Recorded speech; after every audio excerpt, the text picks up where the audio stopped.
እኔ መጽሐፍ ቅዱስን ወክዬ እናገራለሁ። ጥምቀት ልጅነትን አያሰጥም። ጥምቀት የውሃ ጥምቀት ከኃጢአት አያጥብም። እኔ አይደለም የሚለው መጽሐፍ ቅዱስ ይላል። ልክ ነው። ሰው ማመን አለበት። እጠቅሳለሁ። ይኸው አሁንም ልድገመው። ጥምቀት አያድንም። ጥቅስ ይኸው ሮሜ 6 ላይ እናንብብ። ሮሜ ምዕራፍ 6 ቁጥር 1 እንደዚህ ይላል። ሮሜ ምዕራፍ ስንት ነው? 6 ቁጥር ምዕራፍ 6 ከቁጥር 1 ጀምሮ እናነባለን። የጥምቀትን ትርጉም መጽሐፉ እንደዚህ ይለናል። እኛ እንዳመንነው ሳይሆን ማለት ነው። እንግዲህ ምን እንላለን? ጸጋ እንዲበዛ በኃጢአት ጸንተን እንኖርን? አይደለም። ለኃጢአት የሞትን እኛ ወደፊት እንዴት አድርገን በእርሱ እንኖራለን? ከዛ እንደዚህ ይላል። ወይስ ከክርስቶስ ኢየሱስ ጋር አንድ እንሆን ዘንድ የተጠመቅን ሁላችን ከኢየሱስ ክርስቶስ ጋር አንድ እንሆን ዘንድ የተጠመቅን ሁላችን ከሞቱ ጋር አንድ እንሆን ዘንድ እንደተጠመቅን አታውቁምን? ስለዚህ በዚህ ቃል መሰረት ጥምቀት ከክርስቶስ ኢየሱስ ከሞቱ ጋር አንድ ያደርገናል እንጂ ልጅነትን አያሰጠንም። ቀጥለውማ ይሄን ጥቅስ ያመጣው በጣም አሪፍ ጥቅስ ስለ ጥምቀት ቀጥል። 4 ላይ እንግዲህ ክርስቶስ እሺ እቀጥላለሁ ቀሲስ ከሞቱ ጋር አንድ እንሆን ዘንድ እንደተጠመቅን አታውቁምን? ሰው እንግዲህ ማወቅ አለበት። ቀጥሎ እንደዚህ ይላል። እንግዲህ በክርስቶስ በአብ ክብር ከሙታን እንደተነሳ እንዲሁ እኛም በአዲስ ሕይወት እንድንመላለስ ከሞቱ ጋር በደንብ ደግሞ ነው የሚናገረው። ከሞቱ ጋር አንድ እንሆን ዘንድ በጥምቀት ከእርሱ ጋር ተቀበርን። ስለዚህ ጥምቀት መቀበሪያ ነው እንጂ መወለጃ አይደለም። በጣም ጥሩ። ቆይ ቅዱስ ጳውሎስ ምን አለ? ከሞቱ ጋር አንድ እንሆን ዘንድ እንደተጠመቅን ይላል አይደለ? ይላል አይልም? መልስልኝ። በደንብ አድርጎ ይላል። እያነበብን ነው። ጥምቀት ከሞቱ ጋር ቆይ ክርስቶስ ቅዱስ ጳውሎስ ተጠምቋል አልተጠመቀም? ተጠምቋል እንጂ ግጥም አድርጎ ግን አሁን መጽሐፉን ቆይ የተጠመቀው ከክርስቶስ ጋር ምን ለመሆን ነው? እሱ ራሱ እንደተናገረ ከሞቱ ጋር አንድ ለመሆን ከሞቱ ጋር። በጣም ጥሩ። ቅዱስ ጳውሎስ ይገርምሃል፣ ራሱ ከኃጢአት ታጠብ ተብሎ እንደተጠመቀ ታምናለህ? በደንብ አድርጌ አምናለሁ። ታዲያ ለጥምቀት ከኃጢአት አያጥብም ምን አመጣው? ራሱ የተናገረው ምን እንደሆነ ያውቃሉ ቀሲስ? በመጀመሪያ እዚህ ምዕራፍ ላይ እንቁ። ይሄን ጥቅስ ያመጣው ለምንድን ነው? አሁን አንተ ጥምቀት ከኃጢአት አያነጻም ለማለት ነው የሚያነሳው ይላል።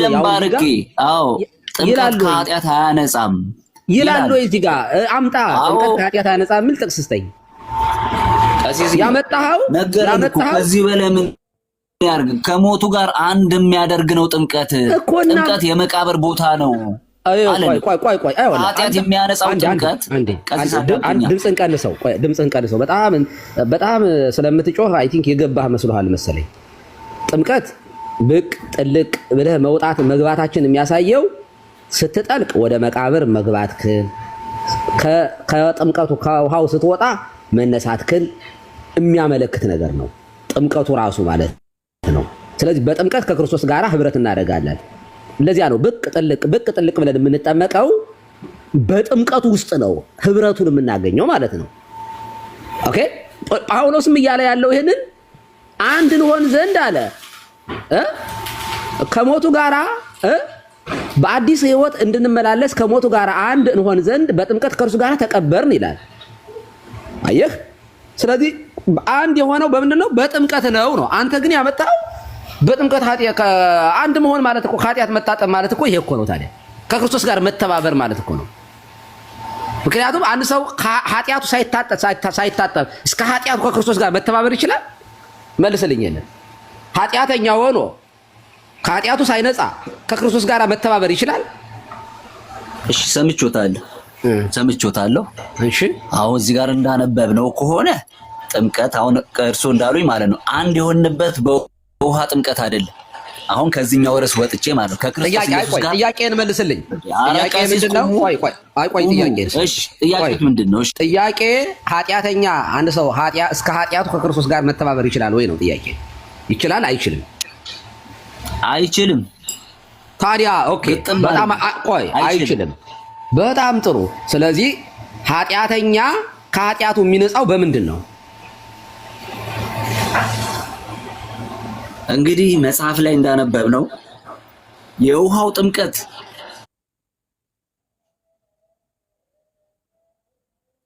ጥምቀት እኛት መንጫ ሳይሆን ወይ ጥያቄን መልስ እንጂ ወዳጄ። መልስ ልመልስ ቀሲስ እድል ስጡኝ እንጂ አፌ ላይ ቆሙ። እየሰማሁ እኮ ነው፣ ዝም አርብ እየሰማሁት አይደለ? ለኔም ደግሞ እድልን ስጡኝ። እሺ እንደዚህ ብዬ መጀመሪያ ስነ ስርዓት ይኖር። እሺ የምታወራው ከቀሲስ ጋር ነው እንጂ ከኛ ጋር ስላልሆነ በክብር አውራሽ ወንድም አለ። ያለበለዚያ ታች ነው ራስን ታገኝ። ምንም እኮ አላልኩም እኮ ነው። በክብር አውራ። ኧረ ከብራ በክብር አውራ። ሲጨርሱ ትቀጥላለህ። እሺ ጨርሱና አይ ጥያቄን ቃል በቃል ትመልሳለህ። ይኸውልህ አሁን ኃጢአተኛ ሰው ከክርስቶስ ጋር መተባበር አይችልም አለ። ኦኬ ሰው ከክርስቶስ ጋር የሚተባበረው ደግሞ በጥምቀት ነው እያለን ነው። ኦኬ በጥምቀት ነው። ኦኬ ስለዚህ ከኃጢአት እኔ አሳይሃለሁኝ፣ ጥቅስ ከፈለክ አሳይሃለሁኝ፣ ቲቶ ላይ ወስድሃለሁኝ እንዴት ለአዲስ ልደት የሚሆን መታጠብ እና በመንፈስ ቅዱስ እንዴት መታደስ እንደሚቻለው ቲቶን ምዕራፍ 3 ቁጥር 5 ላይ ገብተህ ማየት ይቻላል። ኃጢአተኛ ሰው ከክርስቶስ ጋር መተባበር ይችላል ወይ ብዬ ስጠይቀው ወንድማችን አይቻልም አለ። እና ታዲያ በምንድን ነው የምትተባበረው? በጥምቀት ነው። ኦኬ ከኃጢአት የምትነጻው እንዴት ነው ነው ጥቅስ ከኃጢአት የምትነጻበትን አሁን ጥቅስ ስጠኝ። ኦልሬዲ እኔ ሰጥቻለሁ። እሱን ከጠቀስከው በቃ ተረፍክ ማለት ነው። ቀጥል ፍቅሬ።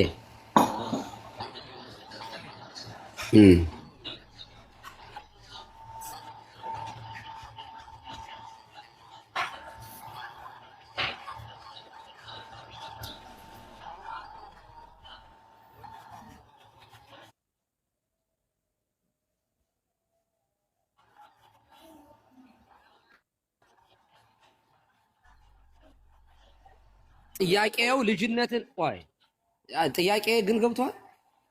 ከኃጢአት መታጠብ እንዴት ነው የሚቻለው ነው እያልኩ ያለው። አሁን ይኸውልህ ልደት አንዴ ይኸውልህ አንዴ ፕሊዝ ይኸውልህ ጥምቀት ለኃጢአት ስርየት 1፣ ጥምቀት ለዳግም ልደት 2፣ ጥምቀት ከክርስቶስ ጋር ለመተባበር 3፣ ጥምቀት ክርስቶስን ለመልበስ እንደዚህ ያሉ ትርጉሞች ብዙ አሉ። አሁን የምናወራው ግን አንዱን ነው እያወራን ያለ ነው። ከኃጢአት ስለመታጠብ ነው የምናወራው። ስለ ልደት ምናምን በኋላ ደግሞ እናያለን።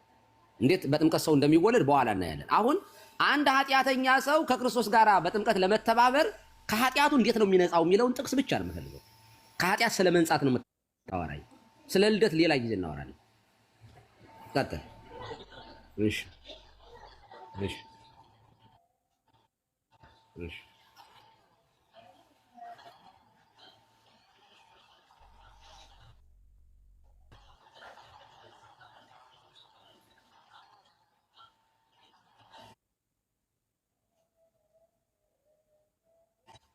እንድናገር አልፈለጉ። ሚውት አድርገው። አይመችም፣ ማስጮከኝ። እንደዚህ ያለ ሰው ጋር ማውራት ለኔ ጥሩ አይደለም። ሚውት አድርገው። ከልጅ ጋር መጫወት ነው የሚሆንብኝ። ይቅርታ። ሳሚ ቢገባ ጥሩ ነበረ። ሳሚ ጥሩ ኦፕን የሆነ ማይንድ ያለው ልጅ ነው። እኔ እንደዚህ ልመልስሎት ቀሲስ፣ እንደዚህ ልመልስሎት። ሰው ሲያምን በእምነት ውስጥ ምን አለ? ንስሐ አለ። አንድ ሰው ኢየሱስ ክርስቶስ ስለኔ ሞቷል ስለኔ ተሰቅሏል ብሎ የሚናገር ኮንፌስ የሚያደርግ ፈጽሞ በመስቀል ላይ በተደረገው ስራ በሊቀ ክህነቱ እያመነ እየጸለየ ስለሆነ ንስሐ አለ ውስጡ። ምክንያቱም ኢየሱስ ክርስቶስ እንደሞተ በልብ ይመሰክራል፣ በአፉ ይናገራል። በዚህ ቅጽበት ይሄ ሰው ከኃጢአቱ ነፃ ይወጣል፣ ከኃጢአተኝነት ነፃ ይወጣል። ከዛ ከኃጢአቱ የተነጻ ሰው ነው ወደ ጥምቀት የሚሄደው። ኃጢአት ተሸክሞ ኃጢአትን ይዞ ወደ ጥምቀት አይሄድም ነው የምንለው እኛ። ስለዚህ ፍቅሬ አንዴ ሞዴሬተር ስጠኝ። እኔ ሞዴሬተር ፈልጋለሁ። ይቅርታ። ምክንያቱም ሲማኮ ፌር አይደለም። ለምን መሰላችሁ እኔ ይቅርታ ታደርጉልኛላችሁ። እኔ አሁን ቄስ ነኝ እና በጣም ስጫጫህ በጣም እንትኔ ጥሩ አይደለም የሚሆነው። ለሰሚዎቹ አሳቅቃቸዋለሁ። ሰሚዎቹ ቄስ ረጋ ብሎ ማውራት መነጋገርበት ይኖርበታል በእውነቱ። እና አንተ በጣም እንትን እያረከኝ ስለሆነ ማለት ነው ሌላ ሌቨል ላይ ነው ያለው። በጣም ገና ነህ። በጣም ይቅርታ አድርግልኝ። ስለዚህ አንግባባ። ቀሲስ አንድ ቁጥር የጻፉና ልስጦት ታች።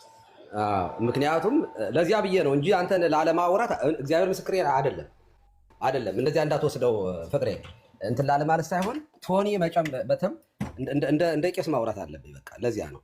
በቃ በእርጋታ ማውራት ስለምፈልግ ብቻ ነው። ከሌሎቹ ጋር ትቀጥላለህ በኋላ። እሺ ሶልዬ ምን አልከኝ? ሰውየው ሰው አምኖ ሲጠመቅ እንትን ንስሐ ሲገባ በንስሐው ስርየት ያገኛል ነው አለ ያልከኝ ሶል። ኢየሱስ ክርስቶስ ባልሳሳት እየጠቅስ የሐዋርያት ሥራ ምዕራፍ 2 ይመስለኛል እያሰብክ ያመለስኩት። የሐዋርያት ሥራ ምዕራፍ 2 ነው እያሰብክ በግልጽ ንስሐ ግቡ ተብሏል እኮ እዛ ላይ ንስሐ ግቡ አላቸው እኮ እየጠቀስከው። ለዚህ አሁን ምንናገርበት ማስረጃ እንዲሆን አይ ቲንክ ልክፈት ይሆን መጽሐፍ ቅዱስ ልክፈት ይሆን እንደው እንደዚያ ይሻላል። አሁን ይኸው በጣም ግልጽ ነው። በነገራችን ላይ ሐዲስ ኪዳን በጣም የተብራራ ነገር ነው። እንዲህ ኮምፕሊኬትድ ምናምን አልነበረም። ችግሩ እዛ ላይ ንስሐ ግቡ የሚለው ምን ማለት ነው? ያብራሩት እስቲ። ልናገር ምን እናድርግ ባሉ ጊዜ ንስሐ ግቡ አላቸው። ንስሐው ምንድነው? ከንስሐው ምንድነው የሚገኘው? እስቲ ጥሩ ጥያቄ ነው። እኔ እመልሳለሁ። እኔ መመለስም እንደ ጥያቄ ከሆነማ መልሰዋለሁ። ምንም ችግር የለም። አሁን ሐዲስ ኪዳን በጣም ክሊር ነው። በነገራችን ላይ ችግሩ የሚፈጠረው ለምንድን ነው መሰላችሁ? ሰዎቹ የራሳቸውን ትምህርት ሲያስተምሩ ለዚያ ትምህርታቸው የግላቸውን ትምህርት ያስተምራሉ፣ የተሳሳተ ትምህርት። ከዚያ ያንን የተሳሳተ መረዳት ሌሎቹ ይይዙትና የዚያ ሌሎቹ የያዙትን እውነት እንትን የያዙትን የስተት ትምህርት እውነት ለማድረግ የሚደረግ ልፊያ ነው ችግር ውስጥ የሚከተል እንጂ ልክ እውነት ለመናገር እንደ ኦርቶዶክሳዊ መረዳት እንደምንም ትተኸው እንደ ካቶሊክም እንደ ፕሮቴስታንት ሳይሆን ጀስት ቃሉ የሚለውንና በዘመኑ የነበሩት ያደረጉትን ነገር ማየት ብቻውን በቂ ነው። እውነት ለመናገር ኦኬ፣ እንደዚህ ነው የሆነው። እምነት ከመስማት ነው። እምነት ከመስማት ነው። ምን ማለት ነው? እምነት ከመስማት ነው ማለት አሁን እምነት ከመስማት የማይሆንበት ሁሉ ስለ መዳን ካወራ ሌላ ነው የሚሆነው። መዳን ደግሞ ሌላ ኮንሰፕት ነው። ፎሎ ስላላደረጉኝ ነው መሰለኝ እንትና ፎሎ ያድርጉ። አንተ አላረክኝም ማለት ነው አየህ እንጂ። አዎ አንተ አላረከኝም። ይሄ ችግሩ ይሄ ነው አየህ እንጂ ሪኩዌስት የጠየቁኝ ሰዎችን ይመልሳለሁ። በገዛ እጅህ ተጋለጥክ። ለማንኛውም በቃ አመሰግናለሁ። እሺ ሰላሙን ሁላችሁ። ቀሲስም አመሰግናለሁ። እሺ ፍቅሬ ቴንኪው። እና እምነት ከመስማት ትሰማለህ። ስለ እምነት ነው የማወራው። ስለ መዳን መስማት የማይችሉ ሰዎች ሊድኑ የሚችሉበት አጋጣሚ ስላለ ኤክሰፕሽናል በሆነ ሁኔታ አላወራም እሱን። አሁን ግን እምነት ከመስማት ነው። እምነት የሚባለው ነገር አሁን ይህንን የሚያወራው ኤክሰፕሽናል ከሆነው ነገር ውጭ ነው የሚናገረው። ዘሆል ነው። ወንጌል ሲሰጥ ትእዛዝ ሲታዘዝ አንድ ህገ መንግስት ሲወጣ እያንዳንዱ ግለሰብ ልክ ለዲህ በኩሉ ይሄን ያህል ለሰሙ ይሄን ያህል ለቴስት ምናምን አይደለም። ህግ ለሁሉም ነው። አንድ አይነት ህግ ነው የሚወጣው እንጂ ለእያንዳንዱ በቃ በየኤክሰፕሽኑ ሁሉ ከሆነ ወረቀት የማይችለውም እውነት ለመናገር።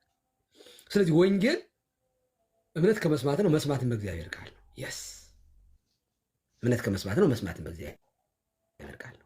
ምን ማለት ነው? ሰው ወንጌል ይሰበካል፣ የምስራችሁ ይነገረው እና ሲሰማ ያ የተነገረው ቃል ከሰሚው ጋር ይዋሃዳል በእምነት አክሰፕት አድርጎ ሲቀበለው ከዚያ በኋላ የሚመጣ ነገር ነው ማለት ነው። እምነት ከመስማት ነው፣ መስማትን በእግዚአብሔር ቃል። የእግዚአብሔር ቃል ነው፣ በእግዚአብሔር ቃል ነው መስማት። ግን መስማት የማይችሉ ሰዎች ሊኖሩ ይችላሉ። ጭራሽ ማለት እዝነ ስጋ የሌላቸው እዝነ ልቦና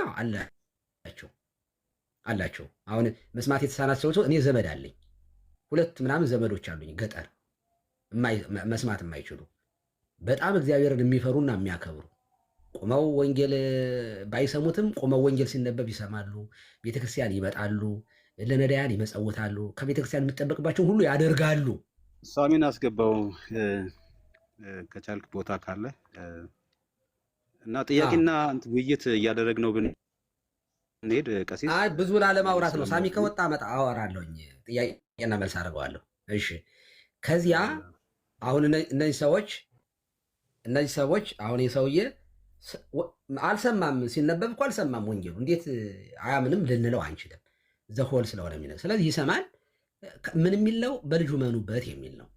ኦኬ አምኛለሁ ክርስቶስ ስለ ዓለም ስለ ኃጢአቴ እንደሞተ ስለ ጽድቄ እንደተነሳ የዚህ ዓለም ገዥ እንደተፈረደበት አምኛለሁ ብሎ መንፈስ ቅዱስ የሰበከውን ስብከት ይቀበላል። እና እንደው ምንድነው ማድረግ ያለብኝ? እሺ ቤተ ነክቷል አምኛ ምንድነው ማድረግ ያለብኝ ይላል። ከዚህ በኋላ ደግሞ ማድረግ ያለበትን ነገር ደግሞ መመሪያ አለ፣ ትእዛዝ አለ። ምን የሚል ያመነ ሰው የሚያደርጋቸው ነገሮች አሉ። ሙሉ ደህንነቱን ፐርፌክት ለማድረግ እና ከኃጢአቱ ነፃ ለመሆን ማለት ነው። ከኃጢአቱ መታጠብ አለበት። ኦኬ ከዚያ ምንድነው የሚያደረገው? ንስሐ መግባት። ንስሐው ምንድነው? እንዲህ ይላል፣ የነበርኩበት ህይወት የጨለማ ህይወት ነው። የነበርኩበት እምነት የተሳሳተ እምነት ነው። አምልኮ ጣዖት ሊሆን ይችላል። እግዚአብሔር አይወልድም አይወለድም የሚል ሙስሊም ሊሆን ይችላል። ወይንም ደግሞ መሲሁ አልመጣም የሚል አይሁዳዊ ሊሆን ይችላል። ብቻ ወይ ጣዖት የሚያመልክ ሊሆን ይችላል። እና የነበረበት ጨለማ እንደሆነ መርገም አለበት። ስህተት ነው የነበርኩበት ህይወት። ሲጀመር ጸጸቱ የሚመጣው ከዚህ ስለሆነ ማለት ነው። እስካሁን ድረስ እንዴት ዘገየው ማለት ነው። ከዛ ንስሐ ይገባል ማለት ነው። ይህንን ይናገራል። መጸጸት ነው ንስሐ። ከዛ በኋላ ንስሐ ሲገባ በኢየሱስ ክርስቶስ ይሄ ያደረገውን ነገር ያንኛውን እምነቱን ያስወጣና አዲሱ እምነት ይገባል። ውስጡ ላይ የነበረው ያ በሙሉ ውልቅልቅልቅ ብሎ ያንን ይክዳል። ዲና ያደረግና አዲሱን ክርስቶስን በእምነት ይቀበላል። ከዚያ ወደ ጥምቀት ነው የሚሄደው። ሲጠመቅ ከኃጢአቱ ይነጻል ማለት ነው። በጥምቀት ለአዲስ ልደት በሚሆን መታጠብ ያ ልክ ምን ማለት ነው? ይሄ በሌላ አነጋገር ሻወር በወስድ ከቆሻሻ ሰውነት ይቆሽሸዋል። ኦኬ ሻወር ከኃጢአት ከቆሻሻ እንደሚያጸዳኝ ውሃ እንደሚያጥበኝ አምናለሁ። ስለዚህ ማመኔ አለ። እምነቴ ወዴት ይወስደኛል? ሻወር ወደ መውሰድ ነው የሚወስደኝ። ኦኬ እውቀቱ አለኝ። ምን አይነት እውቀት? እምነቱ አለኝ። ምን አይነት እምነት? ሻወር ቆሻሻን እድፍን እንደሚያስለቅቅ። ኦኬ ልክ ገብቼ ስታጠብ ውልቅልቅልቅልቅ ብሎ ላቤ ወዜ በሙሉ ያቆሻሻው ነገር ይጠፋል ማለት ነው። ልክ አንድ ሰው በክርስቶስ አምኖ ለምን ይህንን አደረገው እግዚአብሔር? በቃ በተራ ነገር ለምን ሁሉም ሰው እንዲድን በቀላሉ ሰው ታጥቦ ከኃጢአቱ እንዲነጻ ነው በውሃ ያደረገው። በነገራችን እንደው አይበለውና በውስኪ ቢሆን ድሆች ይህን ማድረግ አይችሉም።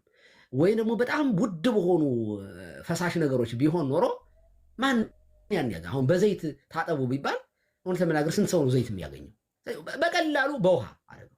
በቃ መሬት ላይ ቆፈር አድርገን ወይም አልፈን ስንሄድ በምናገኘው በየትኛውም ውሃ ሊሆን ይችላል። በወራጅ ውሃ ሊሆን ይችላል። እንደ ወራጅ ውሃ ከሌለ ደግሞ ብቻ ውሃ በሳፋ ሊሆን ይችላል። አሁን እኛ እንደዛ እናደርጋለን። ምክንያቱም እምነቱ ከእምነት ጋር ስለሆነ የውሃ የሚያጥበው ማለት ነው። ሲታጠብ አንድ ሰው ብቅ ጥልቅ የሚለው ምሳሌ ጭምራለሁ እዚህ ውስጥ። ጥልቅ ሲል ወደ መቃብር መውረዱን ምሳሌውን ክርስቶስን እያሳየ ነው። ሲወጣ ከሙታን መነሳቱን ስለ ኃጢአት እንግዲህ ስለ ኃጢአት ብሏል ጌታ።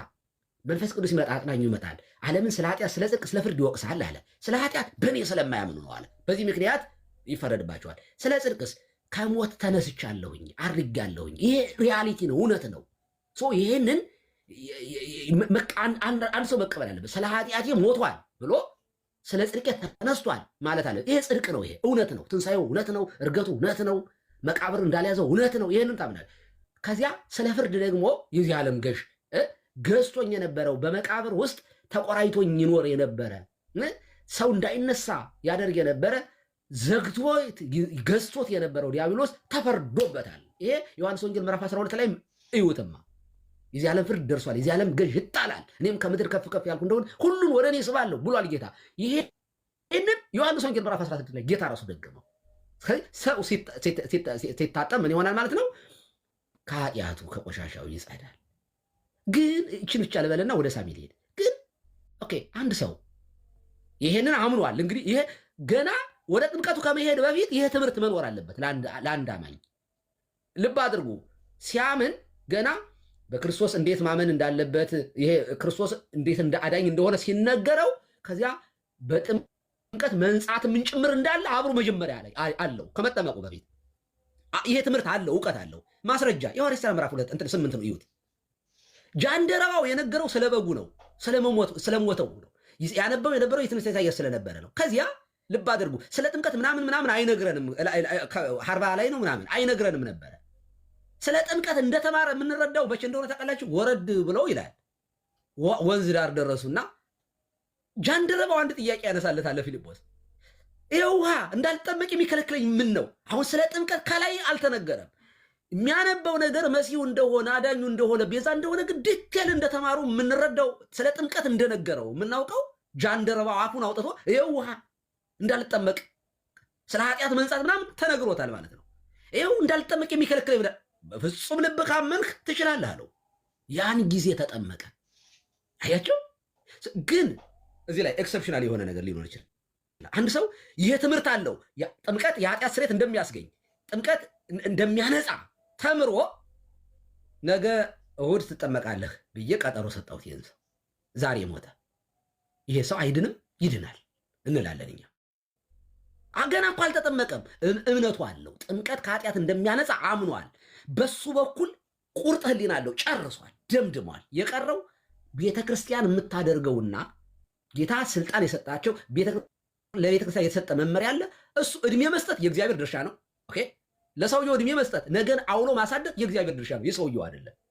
ስለዚህ ኤክሰፕሽናል በሆነ ኬስ እንደዚህ ያለ ነገር ቢገጥም ይሄን ሰውዬ አይድንም አለ አንልም። ለምን? እምነቱ አለው። ጥምቀት የኃጢአት ስርየት እንደሚያስገኝ ተዘጋጅቶ ራሱን ንስሐ ገብቶ ሬዲ ሆኖ እየጠበቀ ያለው ሰው ነው። ሙሽራውን እየጠበቀ ለመልበስ እየጠበቀ ያለ ሰው ነው። እንዲህ ያለውን ሰው ቢሞት አይድንም ብለን እኛ አናምንም። አንሳ ደመ ሰማዕታት የምንላቸው ጥምቀቶች አሉ።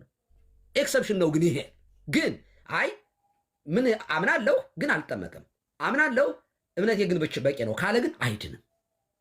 ፎርዛት ማተር ለጥምቀትም ሬዲ አይደለም። ገና አላመነም። ኦልሬዲ እምነት ብቻ የሚል ነገር ነው እንጂ ያለው ጥምቀት የኃጢአት ስርየት እንደሚያስገኝ ገና አልተረዳም። አይድንም ይሄ ሰው። ከተቀበለ ግን ቁርጥ ህሊናው በነገር ኃጢአትም ጽድቅም ልክ እንደዚህ ነው። ቁርጥ ህሊና የሚባል ነገር አለ። ኦኬ፣ ሀልዮ የሚባል ነገር አለ። አንድ ሰው ዝሙት ለመፈጸም እየሄደ ቢሞት እንዳደረገው ነው የሚቆጠረው። አይ ብሎ ተመልሶ ቢመጣ ባያደርገውስ እንዳደረገው አይቆጠርም። ምክንያቱም ህሊናው ጸጽቶት ተመልሷል፣ ባክራፕ አድርጓል። እና በዚህ አይነት መንገድ ነው የምንረዳው። ሳሚ መቀጠል ትችላለህ። ቴንኪው። እሺ ቀሲሴ ተፈቅዶልኛል። ቅርታ ቅድም እያወራችሁ ስልክ እኔ አሁን ባወራሁት ላይ የምትቃረነው ሀሳብ ካለ አንሳ። ቱ ቢ ኦነስት የተወሰነ የቃል ዲፍረንስ ነው የሚኖረን እንጂ ብዙ አብዛኛውን እኛም ኢቫንጀሊካል የምናምነው ትምህርት እንደዛ ነው። ግን አሁን ለምሳሌ ባፕቲዝምን ከዋሽንግ ከኃጢአት ማንጻት ጋር ተያይዞ በእምነት የሆነ የኃጢአት ማንጻት ጋር ተያይዞ መጽሐፎቻችን ግልጽ አድርጎ የሚያስቀምጠው ትምህርት አለ። ለምሳሌ እኛ ጴጥሮስ ምዕራፍ 3 አንስተን ማየት እንችላለን። አሁን ያድናቸዋል ጥምቀት ካለ በኋላ ቆሻሻን ከሰውነት ሪሙቭ እንደሚያደርግ አይደለም ይልና ነገር ግን በእግዚአብሔር ፊት ጉድ ኮንሽስነስ ይሄ ኮንሽስ ብሎ ትሩ ዘ ሪዘረክሽን ኦፍ ጂሰስ ክራይስት ብሎ ያስቀምጣል። እና አልቲሜትሊ የክርስቶስ ኢየሱስ ደም ከኃጢአትን ስፒሪቹዋል የሆነ ሲግኒፊካንስ እንዳለው በጥምቀት ላይ እናውቃለን። ሌላ ሐዋርያት ሥራ ምዕራፍ 22 ላይ ያለው ተነስ ተጠመቅ፣ ተነስ ባፕታይዝድ ኢን ዋሽ አዌይ ዩር ሲን ብሎ ሲለው ፒተር ዋሽ አዌይ ሲን ሲል እውነት ነው። ኢየሱስ ክርስቶስን ስም እየጠራ ነው የሚለው። እምነትና ጥምቀት ምን ያህል የተገናኙበትን ፓርት እናያለን። ውሃው ብቻውን አይደለም እዛ ጋር የቀረበው። ውሃው ብቻውን እንደማያጸዳ እንደማያነጻ ወይም ደግሞ ኃጢአትን እንደማይሽር መጽሐፉ ግልጽ አድርጎ ያስቀምጣል። ነገር ግን ማጂካል ኮንፈርም ላድርግ ብዬ ነው። ጥምቀት ብቻውን ሻወር ነው ብያለሁ ቅድም። ብለውታል። እርስዎ ያሉትን ነገር ነው ኮንፊርም እያደረግኩኝ ያለው። ራሱ የሆነ ማጂካል የሆነ ነገር አይደለም። ነገር ግን ከሱ ጀርባ የሚነገር አንድ አለ፣ ስፒሪቹዋል የሆነ ሲግኒፊካንስ አለ፣ የክርስቶስ ኢየሱስን ስም እየጠራ። ስለዚህ እምነትና ጥምቀት የተያዙ ትልቁ ችግር ምናልባት ቀሲስ ይህንን ቢያጠሩልኝ፣ ብዙ ጊዜ ኮንፊውዥን የሚፈጠረው በእኛና በእናንተ ቤተ እምነት ጋር በዚህ ጉዳይ ላይ በጥምቀት ጉዳይ ስናወራ ብዙ ሰዎች ጥምቀትን ኮዝ ኦፍ ሳሊቬሽን ያደርጉታል። አሁን ኮዝ ኦፍ ሳሊቬሽን እና ፓርት ኦፍ ሳሊቬሽን ወይም ደግሞ ከዚህ ከመዳን ጋር የተሰራ አብሮ የተያያዘ እና ኮዝ ደግሞ ምክንያት የመዳን ምክንያት። እነዚህ ሁለቱን ነገሮችን ለይተን ካስቀመጥን እኔ ብዙ የሚያጣላን ነገር አለ ብዬ በዚህ ጉዳይ ላይ አላም። ምክንያቱም እናንተም ጥምቀት ስፒሪቹዋል የሆነ ሲግኒፊካንስ አለው ከመዳን ጋር የተገናኘ ነው ትላላችሁ። እኛም ጋር እንደዚሁ ነው። እኛም ጋር አንድ ሰው አምኖ ጥምቀትን ስርዓት አልወስድም የሚል ከሆነ ያ ሰው አልዳነም ማለት ነው። ወይም ደግሞ እምነቱ ትክክለኛ እምነት አይደለም ብለን እናምናለን። ግን እምነትን ስናስረዳ እምነት ለሳልቬሽን ኮዝ ነው ብለን እናስቀምጣለን። ኮዝ ነው፣ የተገናኘ አይደለም። ኢዝ ኮዝ ነው። ምክንያቱም ኤፌሶን 2:8 ሲናገር በጸጋ እንዲሁ ድናችኋል ስሩ ፌዝ ነው የሚለው በእምነት ባይ ግሬስ ሶርስ ነው። ፌዝ ግን ብሎ ሲባል ሜንስ ነው ብለን እናስቀምጣለን። ጳውሎስ እንደዚህ ብሎ አላለም። ቢኮዝ ዩር ፌዝ ዋዝ ጉድ ኢነፍ ስለሆነ እግዚአብሔር እንደዛ አላለም። ፌዝ እግዚአብሔርን ሪሲቭ የምናደርግበት ሲምፕሊ ሁም ጋድ ፑት ፎርዋርድ ትግራቸዋል። ሮሜ ምዕራፍ 3:25 ላይ ጳውሎስ ሲናገር እንደዚህ አለ። ሁም ጋድ ፑት ፎርዋርድ አስ ፕሮቪዥን ባይ ሂዝ ብለድ አለና ቱ ቢ ሪሲቭድ ባይ ፌቨር። ስለዚህ ክርስቶስ ኢየሱስ ያድናል። እምነት ደግሞ ክርስቶስን መቀበያችን ነው። ባፕቲዝም ጋር የቱ ጋር ነው ታዲያ? ጥምቀት የቱ ጋር ነው ፊት የሚያደርገው? ይሄ ለመዳን ኮዙ ፌዝ ከሆነ ጥምቀት የቱ ጋር ነው ፊት የሚያደርገው ካላችሁኝ፣ ጥምቀት ሁል ጊዜ በአዲስ ኪዳን ከእምነት ጋር ተያይዞ የቀረበ ነበር። ትዝ ይላችኋል ሐዋርያት 2:38 ላይ፣ ትዝ ይላችኋል 22:16 ላይ ተነስና ቅድም ያልኳችሁን ሮሜ 6:3 ላይ ተያይዟል። ከእምነት በኋላ ስፔሻሊ በአዲስ ኪዳን ላይ ሰው ልክ ካመነ በኋላ ወዲያውኑ የሚያደርገው ኔክስት ፌዝ ጥምቀት ነበር የሚያደርገው። ለምሳሌ ሁለቱ የአንድ ሳንቲም ገጽታዎች ስለሆኑ ማለት ነው። ባፕቲዝም ኢዝ ፓርት ኦፍ ቢብሊካል ሳልቬሽን ነው፣ ወይም ደግሞ ኮንቨርሽን ፕሮሰስ ነው። ወደ አዲሱ ህይወት የምንገባበት፣ ወደ ክርስቶስ ኢየሱስ ፋሚሊነት የምንቀላቀልበት ነው። እኛ አሁን ስናስቀምጠው ከኦርቶዶክሳውያን ወንድሞች በተለይ የምናስቀምጠው ምንድን ነው? እኛ ባፕቲዝም ኢትሰልፍ ኢንስትሩመንት ነው ለኃጢአት ፎርጊቭነስ ኦፍ ሲን ሪጀሬት ለመደረጋችን ኢንስትሩመንት ነው ብለን እናስቀምጣለን። ኦኬ። እና ሪጀክት የሚደረግ ፎርሙላ አይደለም። ስለዚህ የእግዚአብሔር ጸጋ አለ፣ በክርስቶስ ኢየሱስ ያ ጸጋ ተገልጧል በጸጋ። ከዛስ ያንን ነገር በእምነት ተቀበል ነው። ከዛስ በባፕቲዝም ያን ነገር ማደረግ ነው፣ አረጋገጥ ነው ማለት ነው። ባፕቲዝም ኮኔክት ያደረገው ከኮንቨርዥን እና ከክርስቶስ ኢየሱስ ጋር ዩኒየን ከመሆን ጋር የተገናኘ ነው ማለት ነው። አሮን ወደዚህ በጣም ወደዚህ ርዕስ ወደዛ ከመሄድ በፊት ባነሳው ነገር ላይ ሄደበት ጥሩ ነገር ነው ያወራ። በእውነቱ በፊትም ጥሩ አክብሮት ላይ ያለኝ ጥሩ ነገር በታድ ግን ይኸውልህ አሁን ስለ ኮዝ እና ኢፌክት አነሳህና ጥምቀት እምነት ኮዝ ነው እና ጥምቀት ደግሞ ኢፌክት ነው ለማለት ነው አይደል ያነሳኸው ሳሚዬ? አይ ኢፌክት ሳይሆን ኮዝ ማለት ለመዳኑ ይሄ ዋና ጸጋውን የመቀበያ ዋና መንገድ እንደሆነ መጽሐፋችን ግልጽ አድርጎ ያስቀምጣል። ነገር ግን ጥምቀት ስንመጣ ግን ጥምቀት ብቻውን ኮዝ ሆኖ አያውቅም፣ ተቀምጦ አያውቅም። እንግዲህ ኮዝ ካነሳ ለምን መሰለህ ለእምነት ራሱ ኮዝ ስላለው ነው። በነገራችን ላይ እምነት ራሱ በራሱ ኮዝ አለው። እናውራ ካለ አሁን ኮዝ ኢፌክት እያደረግን እንሄድ ካል እየጎተትናቸው ወደ ላይ ነው የምንሄደው። ለምሳሌ እምነት ራሱ ኮዝ አለው። ምን መስማት የሚባል ነገር አለ። የእግዚአብሔርን ቃል መስማት አለበት። አንድ ሰው ከእምነት የሚቀድም ነገር አለ ማለት ነው። ኦኬ። ደግሞ ለመስማት ደግሞ ምን አለ? የእግዚአብሔር ቃል ደግሞ ኮዝ ደግሞ ይሆናል። የእግዚአብሔር ቃል ደግሞ ለዚህም ራሱ ለሳልቬሽን ኮዝ ኦፍ ሳልቬሽን ስንመጣ ራሱ ክርስቶስ ላይ ነው የምንደርሰው። ክርስቶስ አለ። በነገራችን ላይ ለክርስቶስ ራሱ ኮዝ ለራሱ ባንሰጠውም ሰው መሆንን እንደ ኮዝ ሰው መሆኑ በራሱ እንደ ኢፌክት የምንወስደው ሊሆን ይችላል። ለምሳሌ ፕሮሚሱ አለ ራሱ ሰው ከመሆኑ በፊት ቃል መግባቱ እያልን እየጎተተ ነው እንችላለን። ቃል መግባቱን በትንቢት ቃል ተስፋ መስጠቱን በነቢያት ላይ እንመለከታለን። ያ ለምሳሌ አዲስ ኪዳንና ብሉይ ኪዳንን ጥላ እናደርገውና አዲስ ኪዳንን አካሉ ልናደርገው እንችላለን። ክርስቶስን ማይከል ስሩ ዋና ምንጩ እናደርገውና ከዚያ የሚመነጩ ነገሮች አሉ። የእግዚአብሔር ቃል አለ፣ የራሱ ቃል አለ፣ መመሪያ ወንጌል አለ። ከዚያ ወንጌል ተሰበከ። ከዚያ ደግሞ በስብከት ውስጥ ይሄ ሰዎቹ አሜን የሚሉበት እምነት አለ። ከዚያ ደግሞ ጥምቀት አለ። ጥምቀቱ በራሱ ኮዝ የሚሆንበት ሁኔታ አለ። ምክንያቱም የጥምቀት ሪዛልቱ ምንድን ነው? ማንጻት ነው። ማንጻቱ በራሱ ኮዝ የሚሆንበት ሁኔታ አለ። ምክንያቱም የመጨረሻው ተስፋ የእግዚአብሔር መንግስት መውረስ ነው። እንደዚህ አድርገን ለመረዳዳት ከሆነ ምንም ችግር የለውም። ምክንያቱም ጥምቀትን እምነት ይቀድመዋል ከሆነ ምንም ጥያቄ የለውም። ሰው ግን ትምህርቱ ግን አንድ ነው፣ አንድ አይነት ነው፣ አይቀዳደምም። የምታደርገው ነገር ውስጥ ነው የሚገባው። ጥምቀት እውነት ነው፣ አክሽን ነው። እሰብክሃለሁ፣ ክርስቶስ ማመን አለባቸው። ለዚያ ነው ወንጌልም ዘያምን በወልድ ቦ ሕይወት ዘላለም ጌታ ምን አለ? በወልድ የሚያምን የዘላለም ሕይወት አለው አለ። እዚህ ውስጥ ብዙ ምንድን ነው በክርስቶስ ማመን ምን ማለት ነው? የሚወደኝ ይከተለኝ። ምንድን ነው መከተል? መከተል የሚለው ነገር ዝም ብሎ እግር ኮቴን ተከትሎ ይምጣ ማለት ነው አይደለም። መከተል የሚባለው ነገር ብዙ ሪጀክት እንድታደርጋቸው ያዘላቸው ነገሮች አሉ። እናትህን አባትህን ልክ አብርሃም እንደወጣው አይነት ማለት ነው። ስትከተል ይሄ ሸክምህን አራግፈህ ጥለህ የምትመጣቸው ነገሮች አሉ። ትእዛዙ እኮ ዝም ብሎ ስሙዝሊ የሚሄደው ምንድነው? የሚወደኝ ይከተለኝ ይላል፣ መስቀሉን ሸክም ይላል። ይህ መስቀሉ የተሸከማቸው ነገሮች አሉ። በጣም ጥርቅምቅምቅም ያሉ በአንተ ላይ ልታስወግዳቸው የሚገቡ ቅራቅንቦች አሉ። እነሱን ጥለህ ነው የምትከተለው። እንዴት ነው መከተል ያለብኝ በሚለው ውስጥ የሚብራራ ስለሆነ ማለት ነው። ጥምቀትንና እምነትን ለያይቶ በፍጹም የምናየው ነገር አይደለም። ለዚህ ፕሊስ ሴቭ አድርጋቸው ያዙልኝ። የሐዋርያት ሥራ ምዕራፍ 8 በደንብ ነው የሚያስረዳል። በስብከት ውስጥ ጥምቀትና እምነትና ጥምቀት ተለያይቶ አናውቅም። የሐዋርያት ሥራ ምዕራፍ 2 ውሰዱት። ስብከት ከተሰበከ በኋላ ማድረግ ያለባቸው ምን ተንግበር፣ ጥያቄው እንዴት ምን እናድርግ የሚል የአማኞቹ ምላሽ ምንድን ነው? መታጠብ ነው፣ ንስሐ መግባት ነው። ይህ ቦልድን ይኩን የተጻፈው 3000 ነፍሳት በአንድ ቀን የተጨመሩበት ነው። ይህንን ደግሞ ጳውሎስን ልብ አድርጉ። እግዚአብሔር ከጠራው በኋላ ክርስቶስ ካናገረው በኋላ በደመና በደማስቆ ላይ ከጠራው በኋላ እንዲጠመቅ ነው የታዘዘው። እንዲጠመቅ ነው የታዘዘው።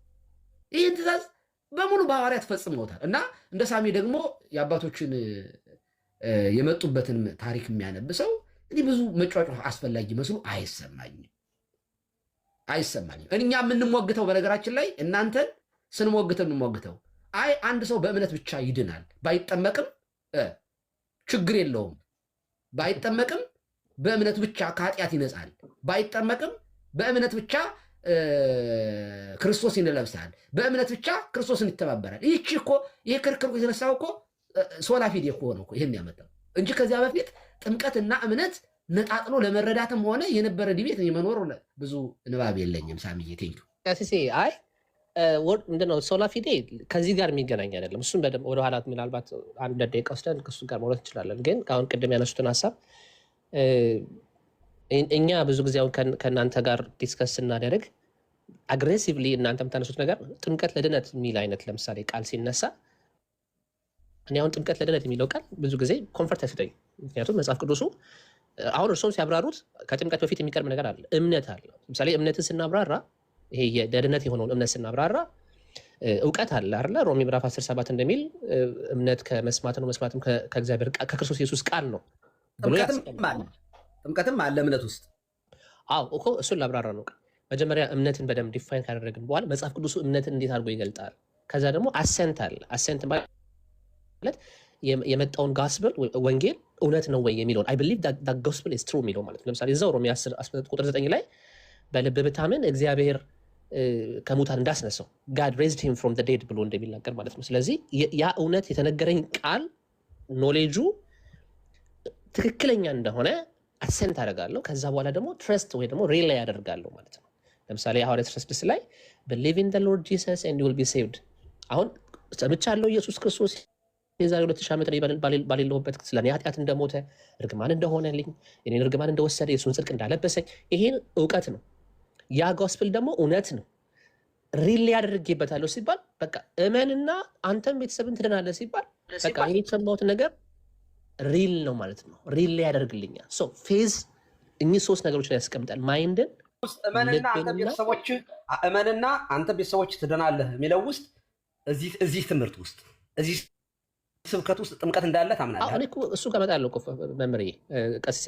ለምን መሰለህ እንድንግባባ ነው። መጀመሪያ እምነትን መጀመሪያ ዲፋይን ካደረግን በኋላ ከዛ የቱ ጋር ነው ባፕቲዝም ደግሞ እንዴት ከእምነት ጋር የተሳሰረ እንደሆነ የአንድ ሳንቲም አንድ ገጽታ እንደሆነ መግለጥ አለ። ሁልጊዜ ሳልቬሽን ስናብራራ ከእምነት ነው የምንጀምረው። መጽሐፍ ቅዱሳችን ስለ እምነት ማለት ይሄ የእግዚአብሔር የተሰጠውን ስጦታ ጸጋን የምንቀበልበት እጅ እንደሆነ፣ ስለዚህ ፌዝ 3 ነገሮችን ማይንድን ልብንና ፍቃድን የያዘ ነገር እንደሆነ ጄኒን የሆነ ዲሲሽን እንደሆነ ይሄ ዝም ብሎ አምኛለሁ ተናግሬያለሁ ኮንፌስ አድርጌያለሁ አይደለም። እንደሱ አይደለም። ያ እምነት ጄኒውን መሆኑን የምናውቀው ሪሌ ልባችን እርፍ ያለበት ልክ ያዕቆብ እንደሚሞግት ማለት ነው። ያዕቆብ ምዕራፍ 2 ላይ እንደሚሞግተው ሙት የሆነውን እምነት ብሎ ፍሬ የሌለበት አይተኸው የምትገመግመው የምትጥለው ይሄማ እውነተኛ አይደለም ብለህ የምትለው አይነት ፌዝ እንዳይሆን ማለት ነው። እምነታችን ሁል ጊዜ የታሰረ ነገር አለው ማለት ነው። ሶ ከዚህ በኋላ ነው እንግዲህ ጥምቀት የሚመጣው። እኔ አሁን ጥምቀትና አሁን ኮዝ ነው አልቲሜት ሪዝኑን ይሄ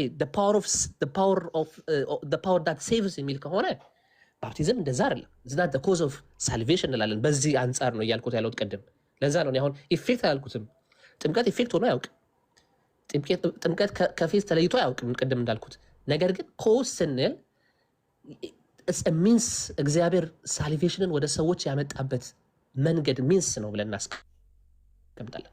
ለምሳሌ አንደኛ ጴጥሮስ ምዕራፍ 3:21 ላይ ባፕቲዝም ናው ሴቭስ ዩ ሲል ፒተር ኢሚዲየትሊ ኳሊፋይ ያደርገዋል ያንን ነገር። ፊዚካል ዋሽንግ አይደለም ስለ ውሃ አይደለም ይላቸዋል ሲባል በዛ ያንን የጥምቀቱን ስርዓት የምንወስድበት ኳሊፋይድ የምናደርግበት ደግሞ አንድ ሚስጥር አለ፣ አፒል የሚያደርግ ሚስጥር አለ። ምነው ሲባል እሱም የክርስቶስ ኢየሱስ ትንሣኤ ነው። ከክርስቶስ ኢየሱስ ትንሣኤ ጋር ቅድም ከነገርኳችሁ ከእምነቱ ጋር አያይዞ አሰፍቶታል ማለት ነው። ሐዋርያት 12:18 ላይ ስትመለከቱ ተነስና ተጠመቅ ፎር ዘ ፎርጊቭነስ ኦፍ ሲን ብሎ ሲናገር ከዛ በፊት የተነሳ ሀሳብ አለ፣ የተነገረ ወንጌል አለ። በዛ ወንጌል ላይ ሪሌ አድርጓል ወይ ያ ሰው ያን የሰማውን ወንጌል ሪሌ ካደረገ ከልቡ ካመነ እውነት ነው ይሄ ወንጌል ካለ ቀጥሎ ያለው ነገር ምንድነው ሲባል የፌዙ ውጤት ምንድነው ሲባል ወይም ደግሞ የፌዙ መታዘዝ ምንድነው ሲባል ጥምቀት ነው ማለት ነው። የመጀመሪያው ስራ ጥምቀት ነው ማለት ነው። ጥምቀት ምንድነው ሲባል ስፒሪቹዋል የሆነ ሲግኒፊካንስ አለበት።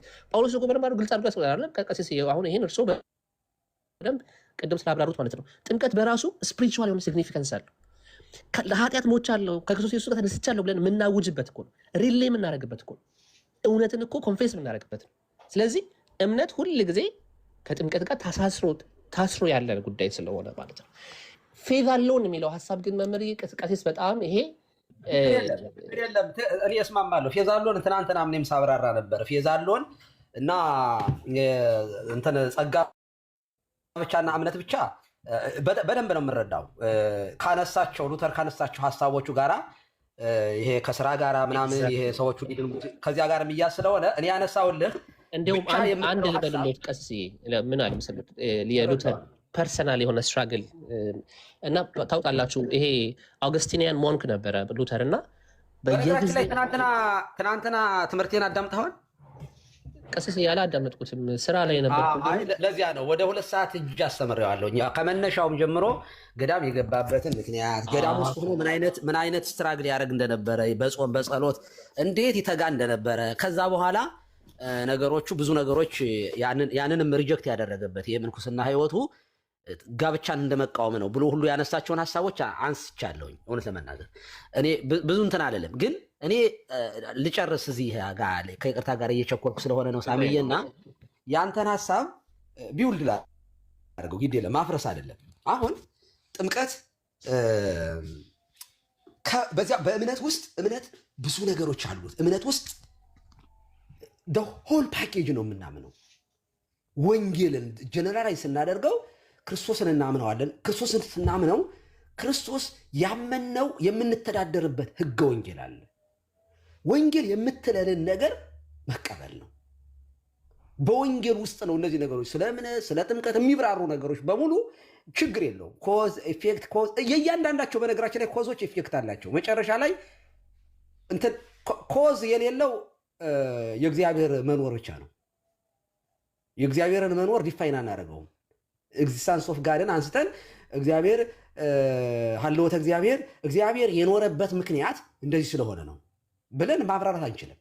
ከዚያ በተረፈ ግን የራሱ የእግዚአብሔርን ቃል ራሱ እግዚአብሔር ሰው ያዳነበትን ራሱ ኮዝ ኤንድ ኢፌክት እያደረግን ልናመጣው እንችላለን። ኦኬ ክርስቶስ ሰው መሞቱ ብቻ አይደለም እኮ እኛን መውደዱ ነው ልንል እንችላለን። ከመሞቱ በፊት መውደዱ ስለሚቀድም የሞተልን ስለወደደን ነው።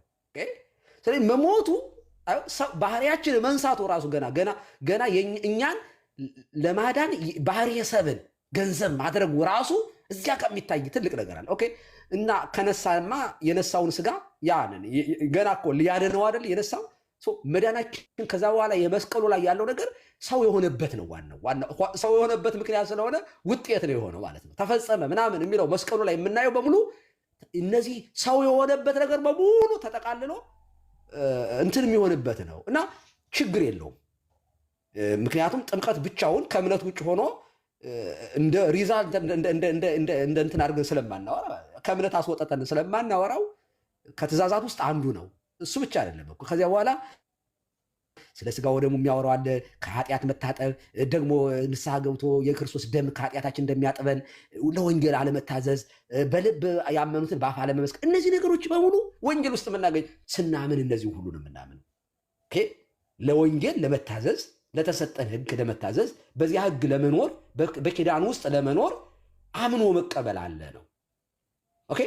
ስለዚህ ይህንን መረዳት ከተቻለ እምነትን ሪጀክት አድርጎ አይ ጥምቀት ዝም ብሎ ኢሬሌቫንት ወይንም ደግሞ ዝም ብሎ አይ ያመነ ሰው የዳነ ሰው ምናምን የሚፈጽመው ነገር ስለሆነ ትናንትና ስናገር ነበረ።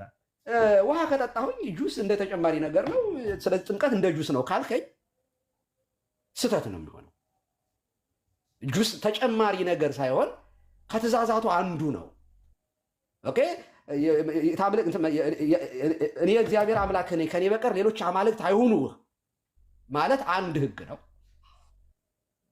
ከዚያ ደግሞ ሰንበትን አክብረው የሰንበትን ቀን ታከብረው ዘንድ የሚለው እናት አባትህን አክብር፣ አትግደል፣ አታመንዝር፣ እነዚህ ሁሉ የራሳቸው የሆኑ መመሪያዎችና ህግጋት ናቸው።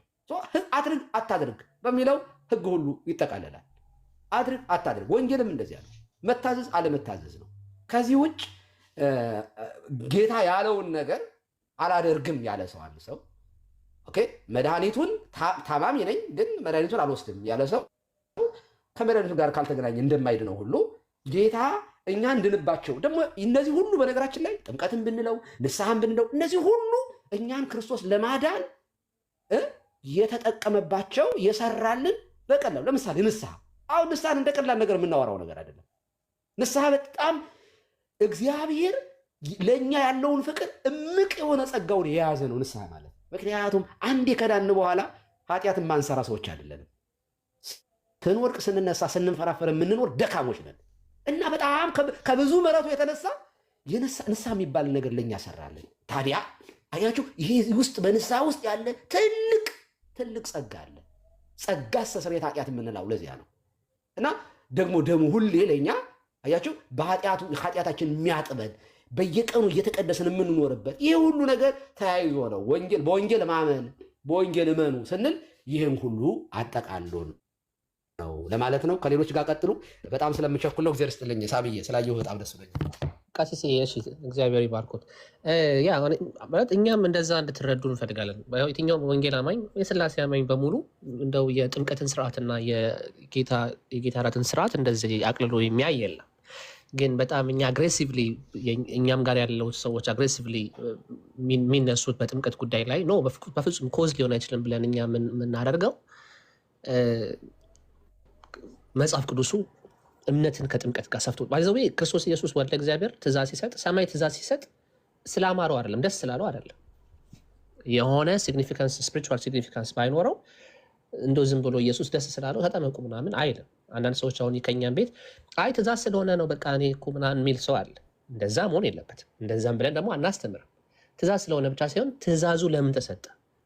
ወልድ ይሄን ትእዛዝ ሲሰጠን ስፒሪቹዋል የሆነ ሲግኒፊካንስ አለበት። የጌታ እራትን ትእዛዝ ሲሰጠን ዝም ብሎ አይደለም ኢየሱስ በቃ የሆነ መታሰቢያ ምናምን እንደዛ ሳይሆን ስፒሪቹዋል የሆነ ሲግኒፊካንስ አለበት። ስለዚህ እኛ ቤት እኛም ጋር የውሃ ጥምቀትን ስንወስድ በጣም በትልቅ ጥንቃቄ በቅድስና በጽድቅ አንድ የእግዚአብሔር የሰማይ ስርዓትን እንደሆነ አድርገን የምንወስደው የጌታ እራቱን ስንወስድ እንደዛ ነው። ችግሩ የሚመጣው ምንድን ነው? አሁን ለምሳሌ ሶላ ፊዴ ላይ ምናልባት ጊዜ ካላችሁ ዲስከስ እናደርገዋለን። ግን ሶላ ፊዴ ላይ በእምነት ብቻ የሚለው ቃል ላይ የመጣው ያኛው የሆነ የእሱ የማነው የሉተር የራሱ የሆነ ሪፎርም ላይ የነበረው ሂስቶሪካል የሆነ ነገር እንዳለ ሆኖ ለምሳሌ አሁን ኦርቶዶክሳውያን ቤት እናንተ ቤት ቀሲስ ያሁን እርሶ ስላሉ ነው የምናገረው፣ እርሶ በሌሉበት ይሄ ነገር አላወራም እና የምናያቸው ነገሮች አሉ። ሰዎች ድነትን ኪፕ ለማድረግ ድነትን ለማግኘት ወይም ደግሞ ያን ነገር ለማድረግ በጣም ብዙ ዋጋ ይከፍላሉ። ድንጋይ ሲቆፍሩ በጣም በሆነ ድንጋይ ውስጥ ሲያልፉ ሲሸከሙ እናያለን። ቆሻሻ ውሃ ውስጥ ሲጠመቁ እናያለን። በጣም ብዙ ነገሮችን እናያለን እና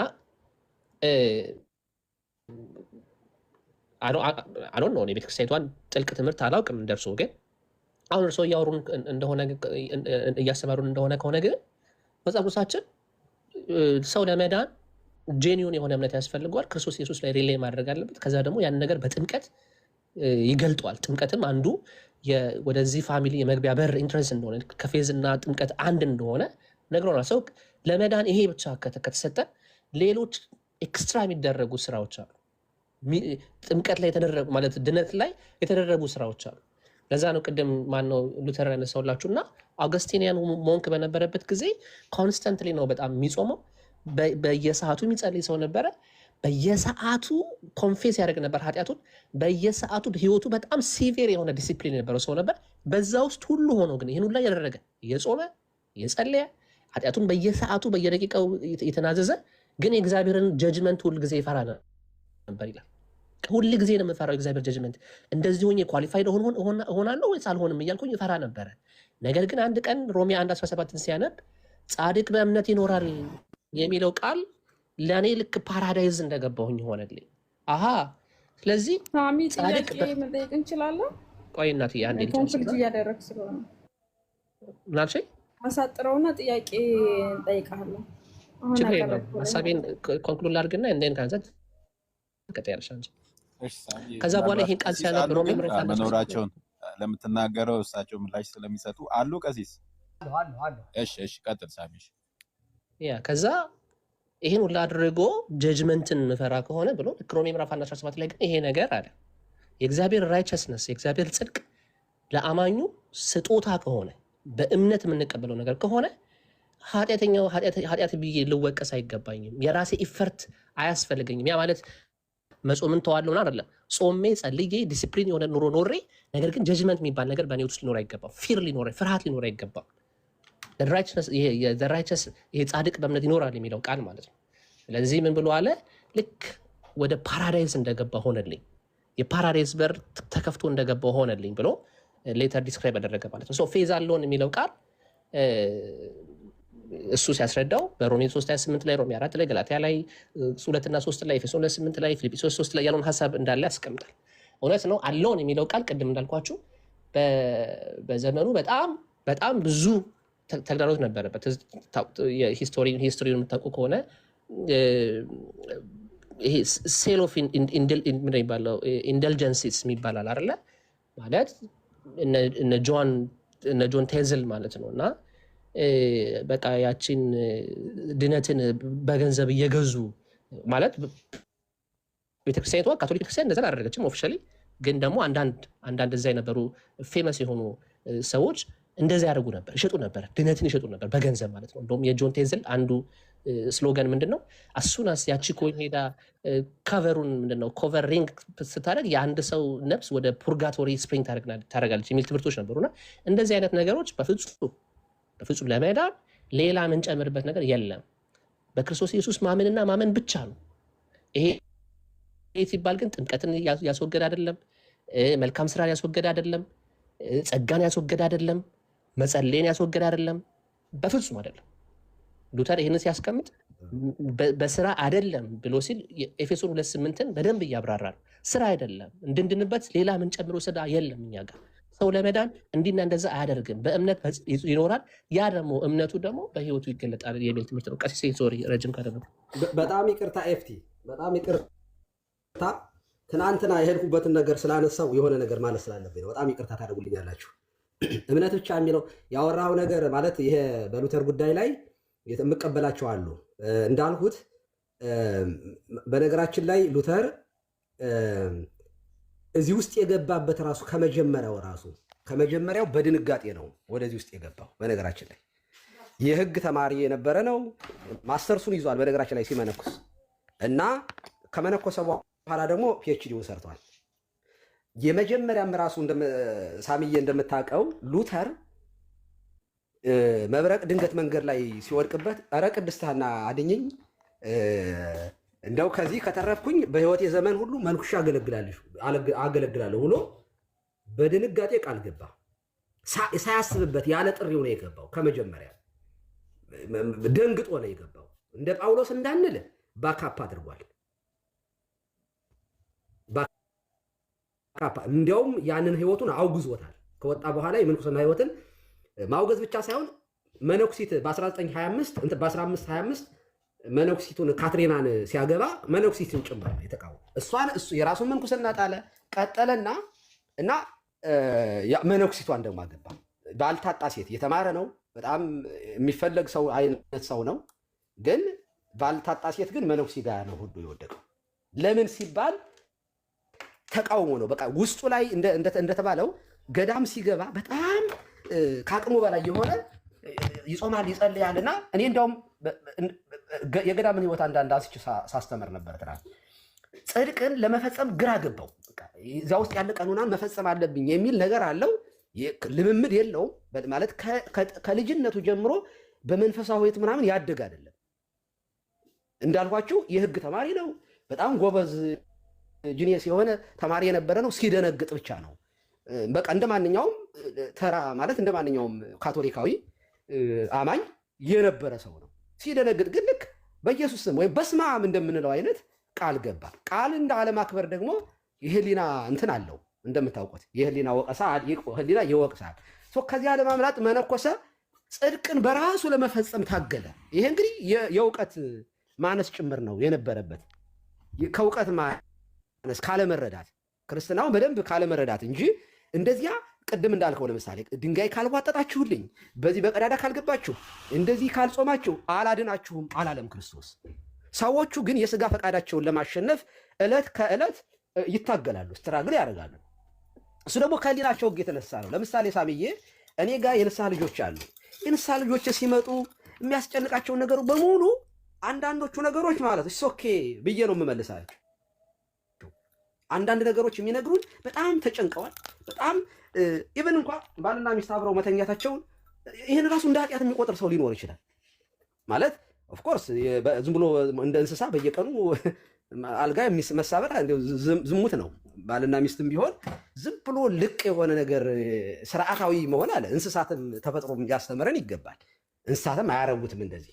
ስለዚህ በስርዓት ነገሮች ሁሉ መሆን አለባቸው። የስ ግን አንዳንድ ሰዎች ግን አስጨንቀው ሁሉ በጣም ህሊናቸውን ያማቸውና ንስሐ ካልተሰጠውኝ ሙቼ እገኛለሁ ይላሉ። እና እኛ ያን ሁሉ ጠርቅምቅም አድርገን ኃጢአት ነው እንደዚህ ነው ምናምን እያልን አይደለም የምንሰጣቸው። ምንድን ነው የምናደርገው? በአቅማቸው በልካቸው ኃጢአት የሆነውን እና ኃጢአት ያልሆነውን ለይተን እና ደግሞ ቀኖናም ስንሰጥም የምንሰጣቸው ለምሳሌ የዝሙት ጾር በጣም የሚያስቸግረው ሰው ካለ ቢጾም ቢጸልይ ከዚህ አሰራገል እንደሚድን ግልጽ ነው።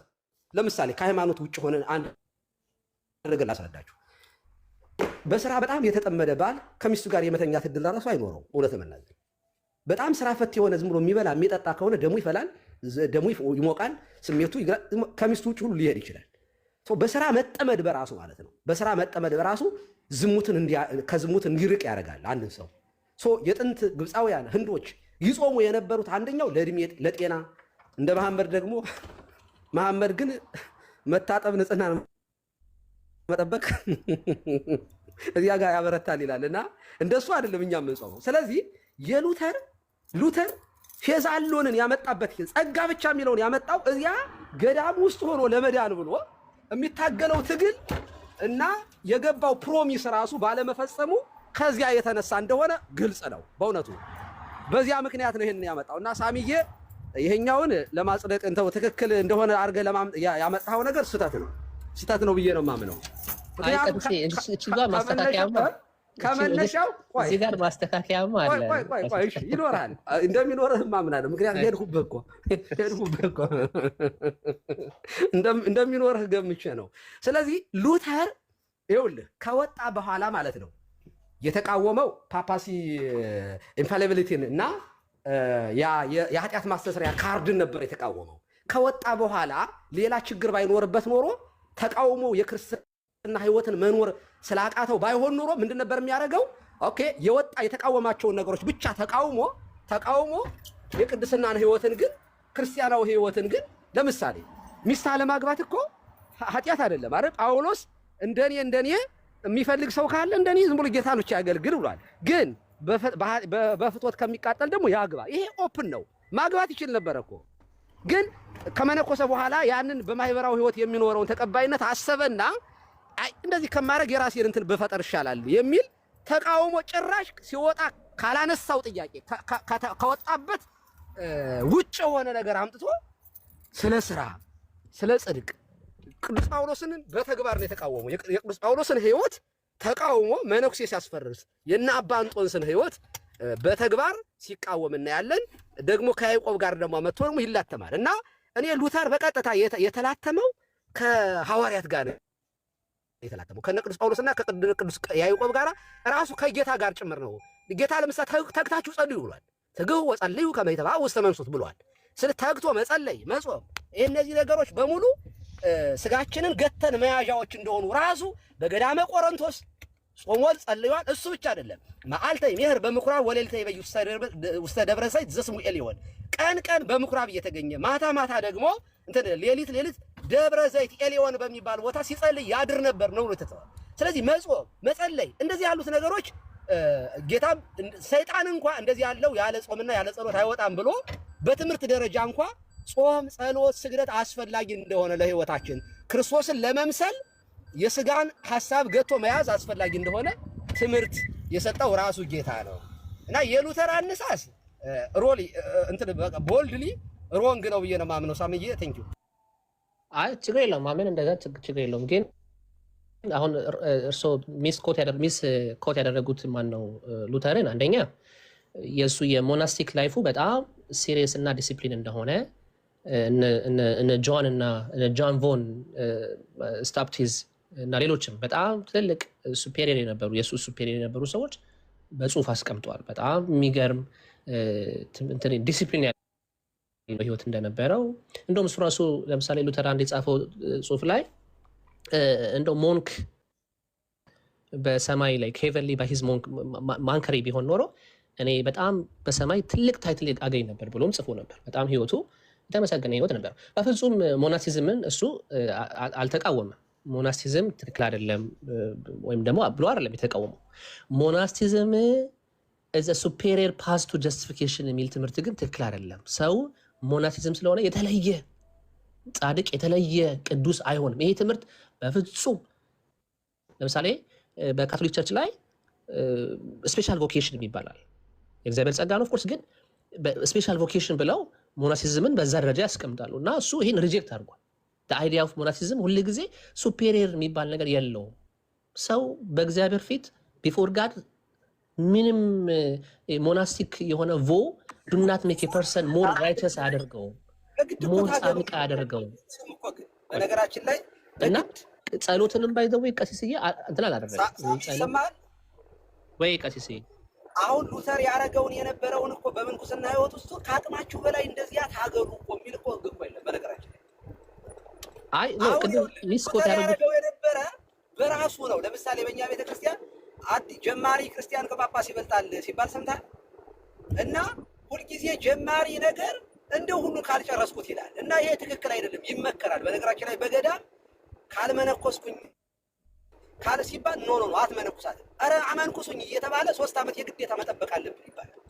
እና ለምንድን ነው ዝም ብሎ አዲስ ሰው በስሜት ሊመነኩስ ይችልና ባካፕ ሊያረግ ስለሚችል ረጋ በል ነው ምክራችን። እኛ እንዲህ ምንድነው ሲያከሩት ይበጠሳል ጥቅሳችን ነው ባይዘ ዝም ብሎ አክርሮ ያለ ሊብልህ ተሸከም የሚል አሁንኛ ሳምዬ አሁንኛ ጋር ቤተክርስቲያን የምትመጣ 7ቱንም አጽዋማት መጾም አለብህ ብለን አናስገድድህ ባይዘ ቀስ እያልክ በየጥቂቱ እንድታደርግ ነው። ሉተር ግን ኦቨርሎድ ነው የሆነበት። ከራሱ በላይ ከአቅሙ በላይ በራሱ ያመጣው ጣጣ ነው የምለው። በራሱ ላመጣው ጣጣ ደግሞ ተጠያቂ ምኑን አደረገ? ራሱ ይኖርበት የነበረውን የተሳሳተ መንገድ ለማረም የሄደበት መንገድ ሮንግ ነው። አየህ ኢሚቴት ያደረገ እግዚአብሔርን እየመሰልክ ቀሲ ግን አይ እንደው ስለማን ነው ከነሳን የሉተር እኮ ለ20 ዓመት እኮ ሞንክ የነበረ ሰው ነበር አይደለ? በ1505 ነው እንትን የሆነው እዚህ ወደ ሞናስትሪ የገባው። ከዛ ደግሞ ኦልሞስት በ1525 አካባቢ ነው ኦልሞስት ወደ 20 ዓመት አካባቢ ነው በዚህ ውስጥ የኖረውና በነበረበት ጊዜ ላይ ያገባው በ1525 ስለሆነ ካይንድ ኦፍ yes። እና በዚህ ሁሉ ጊዜ ውስጥ ግን በጣም የተመሰገነ ህይወት የነበረው ሰው እንደነበረ ህይወቱም ደግሞ አሁን እርሶ እንደሚሉት በጣም ይሄ አዲስ የሆነ ላይክ አዲስ ነበር። በነገራችን ላይ ህይወቱ እኮ ስትረስፉል ነበረ ማለት ከሊናው ጋር ሙግት ነበረበት። በቃ ማለት ስትራግል ያደርጋል፣ ጽድቅን ለመፈጸም ይሞክራል፣ ይጥራል፣ ግን አልቻለም።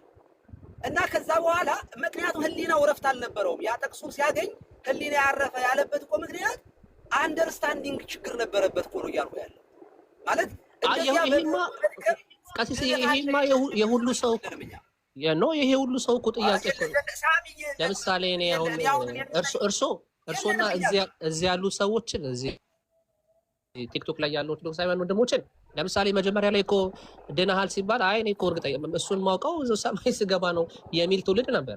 መምህሮቻችሁ ራሱ እና ይሄ ማለት ይኸውልህ የግለሰቡ ችግር ነው። አይ አሁን ሳሚ እኮ ይሄ ነገር ያን እሱ ጋር የነበረው ነገር እኮ እሱ ነበር። ለምሳሌ ልንገር አሁን እኛ ቤተክርስቲያን ሳሚ ቅድም አንስታለሁ በድንጋይ ውስጥ ካልሾለካችሁ እንደዚህ ይሄን ተራራ ካልወጣችሁ አትድኑም የሚል ትምህርት ምንም የለንም። ይገርማል።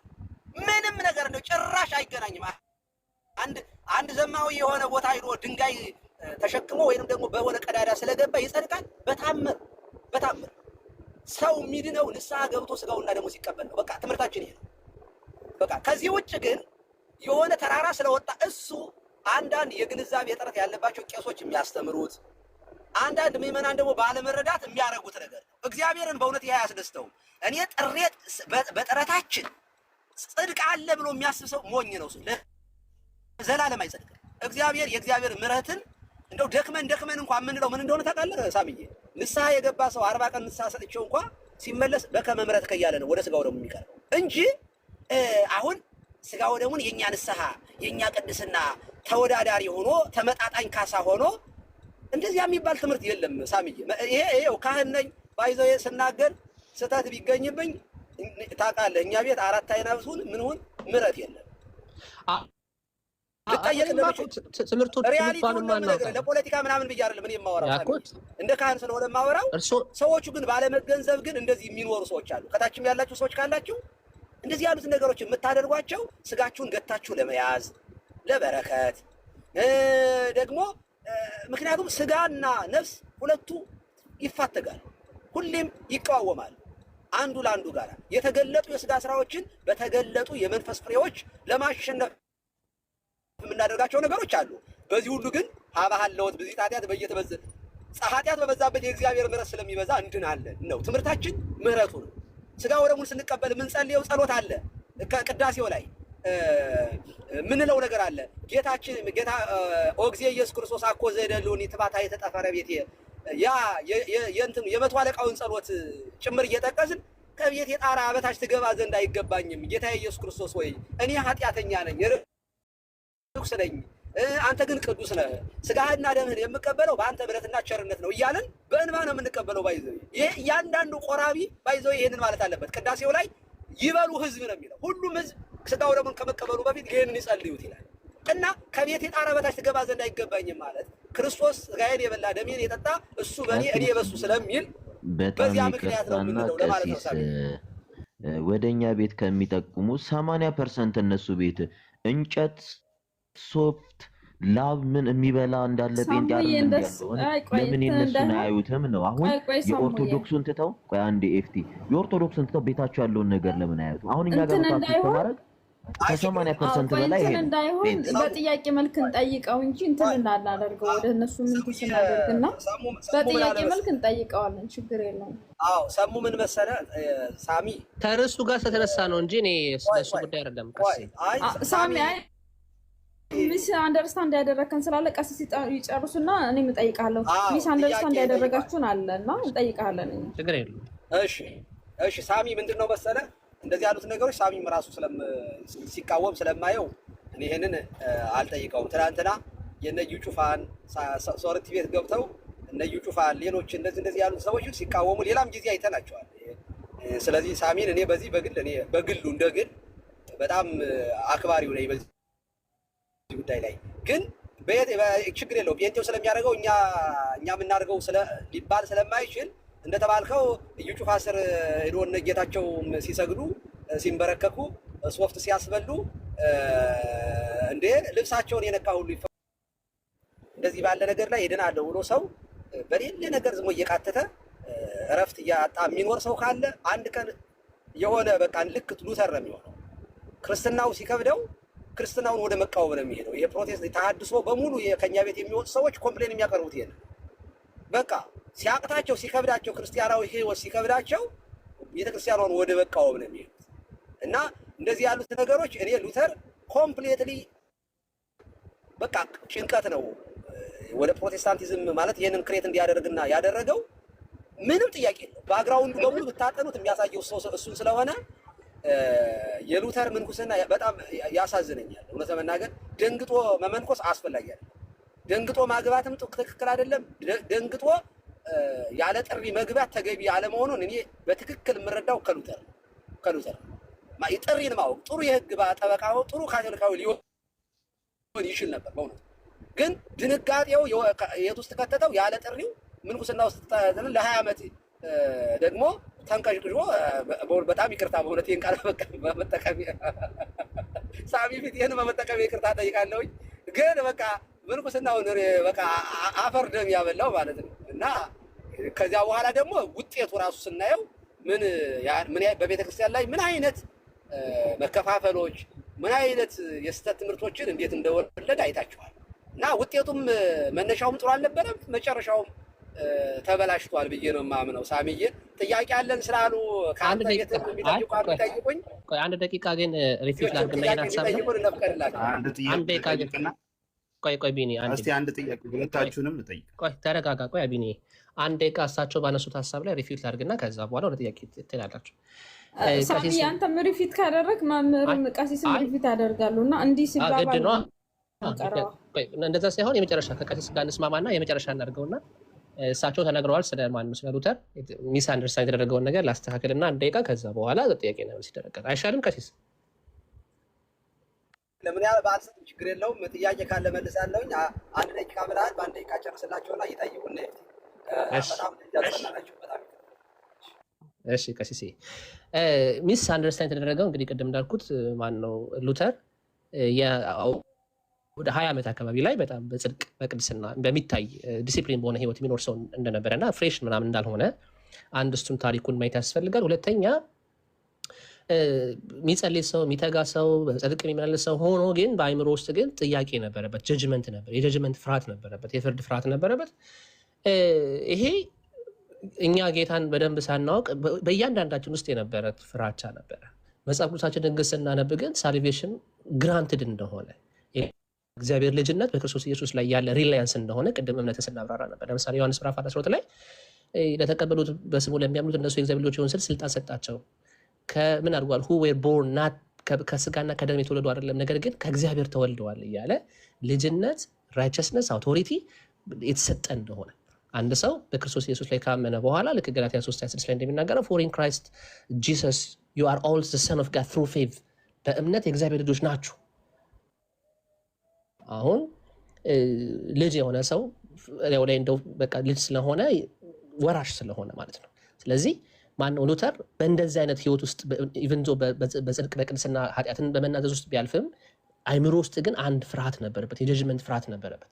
ከዛ በኋላ ግን ሮሜ ምዕራፍ 8 ሲገባው ግን ጻድቅ በእምነት ይኖራል፣ ጻድቅ ኮንኩኝማ ወራሽ ነኝ። ስለዚህ እኔ ኮንትሪቢዩት ማድረገው ነገር የለኝም። የኔ ህይወት ጽድቅ ቢሆን የኔ ህይወት ቅድስና ቢሆን እነዚህ ነገሮች ሁሉ የእምነት ውጤቶች ናቸው እንጂ ለመዳንና ከጀጅመንት ለማምለጥ እኔ ከራሴ የምፈጥረው ነገር አንዳች የለኝም። የራሴ ስትራግል የለኝም። ስለዚህ እስካሁን ድረስ የሄድኩበት መንገድ ትክክል አይደለም። በክርስቶስ ኢየሱስ ላይ ያለኝ እምነት ፋውንዴሽናል መሆን አለበት። ልጅ ነኝ፣ ወራሽ ነኝ። ይሄንን ነገር ነው የበራለት ፓራዳይዝ ብሎ ያለው።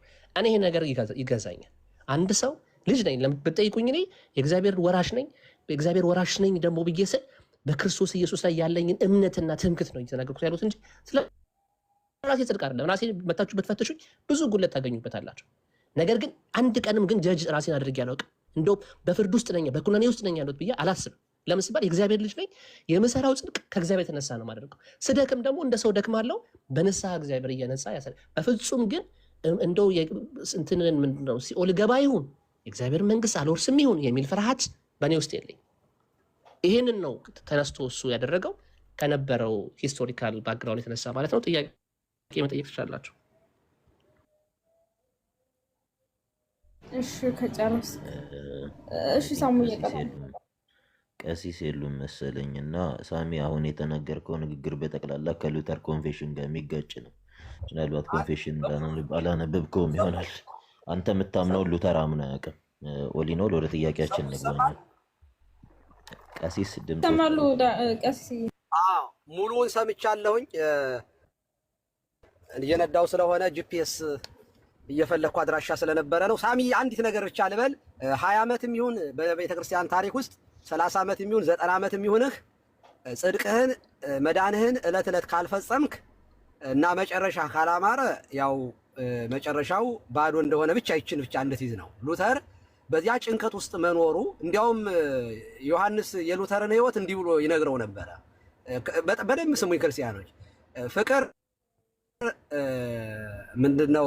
ፍቅር ፍጹም ፍርሃትን አውጥቶ ይጥላል። ፍጹም ፍቅር ፍርሃትን አውጥቶ ይጥላል ይላል እና በፍርሃት ውስጥ ቅጣት እንዳለ እግዚአብሔርን በፍጹም በመውደድ ነው እንጂ መከተል ያለብን እየፈራን ያጠፋናል። እንደዚህ ያለ እምነት ቅጣት አለው። ለዚያ ነው ሰው የሆነ ነገር ሞትኩኝ የሆነ ነገር እደነግጥ የሆነ እንደዚህ የሆነ የሚኖር ሰው የእግዚአብሔርን ምሕረት ጣይሞት አይምሮ ከመሄድ እግዚአብሔር ቸር እንደሆነ እወቁ ቅመሱ ነው የተባለው። የእግዚአብሔርን ምሕረት ያልቀመሰ ሰው እንደተቅበዘበዘ ነው የሚኖረው። ስለዚህ ተቅበዝባዥ ህይወት የሚመጣው ከምንድን ነው? እግዚአብሔርን በፍጹም ልብ ካለመውደድ ነው፣ ወይንም ፍቅሩን ካለመረዳት ነው። ስለዚህ እንደዚህ ያለ ፍርሃት ይገለኛል፣ እንደዚህ ያጠፋኛል እግዚአብሔር የሚል እምነት የአባት ፍቅር ስለሌለው ከዚያ የሚመጣ ነው። እንደዚህ ያለው እምነት ቅጣት ስላለው ልክ ሉተር ቅጣት ባለው ፍርሃት ውስጥ ነው 20 ዓመት የኖረው። ቅጣት ባለው እግዚአብሔርን እንዲህ ቢያደርግስ እንዲህ ያደርገኛል፣ መብረቁን ይላከብኝ፣ ነጎድጓዱን ይላከብኝ፣ እንዲህ ሊያደርገኝ ነው፣ እንዲህ ምንኩስናውን ብጥለው ምናምን እያለ የኖረበት ነው። የመቅበዝበዝ ህይወት ነው ያልኩት ለዚያ ነው። እና ጥያቄ ጠይቁ፣ ቀጥሉ፣ እያዳመጥኳችሁ ነው። ቴንክ ዩ። ኦኬ፣ እኔ አንድ ጥያቄ ነበረኝና ጥያቄያችን የማቴዎስ ወንጌል ምዕራፍ 5 ከቁጥር 32 ጀምሮ ያለው እንግዲህ እኔ አሁን እርግጠኛ ነኝ እያለ እገባለሁ እያለ ነውና መጽሐፍ ቅዱስ አሁን እርግጠኛ ነኝ እግዚአብሔር መንግስት እገባለሁ እያለ የተናገረም ሰው አላየንም። የቅዱስ ጳውሎስ እንኳን ሩጫዬን ጨርሻለሁ ነው ያለው።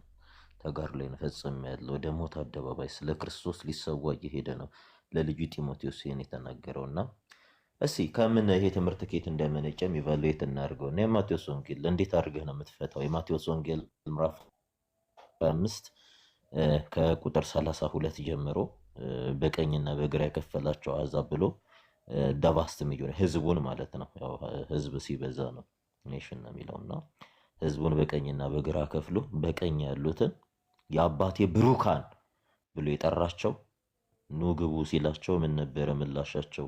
እሱን ብታብራራለን።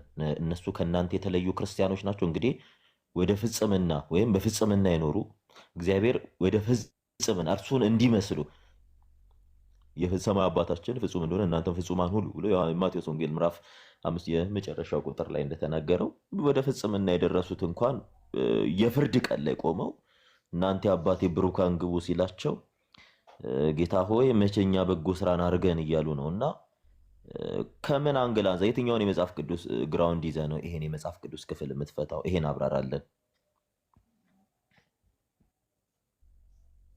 እሺ ተሳብራራ ጣልቃ አትገባብኝም። አይ ቲንክ እንደሱ አድርገን እናደርግና ግራንትድ ነው መጀመሪያ የሚለውን ቅድም ሳልቬሽን ግራንትድ ነው ከእግዚአብሔር ዘንድ ብዬ ያስቀመጥኩልህ በጣም ብዙ ሰዎችን ማንሳት ይችላል። ሮሜ ምዕራፍ 8:14 ላይ ፎር ኦል ሁ በመንፈስ ቅዱስ የሚመሩ የእግዚአብሔር ልጆች ናቸው፣ የእግዚአብሔር መንፈስ ሰጥቷቸዋል። አዳፕሽን ማቴዎስ 25 ከቁጥር 32 ይሄን የጠየኩህ ሌላ ቦታ አይደለም።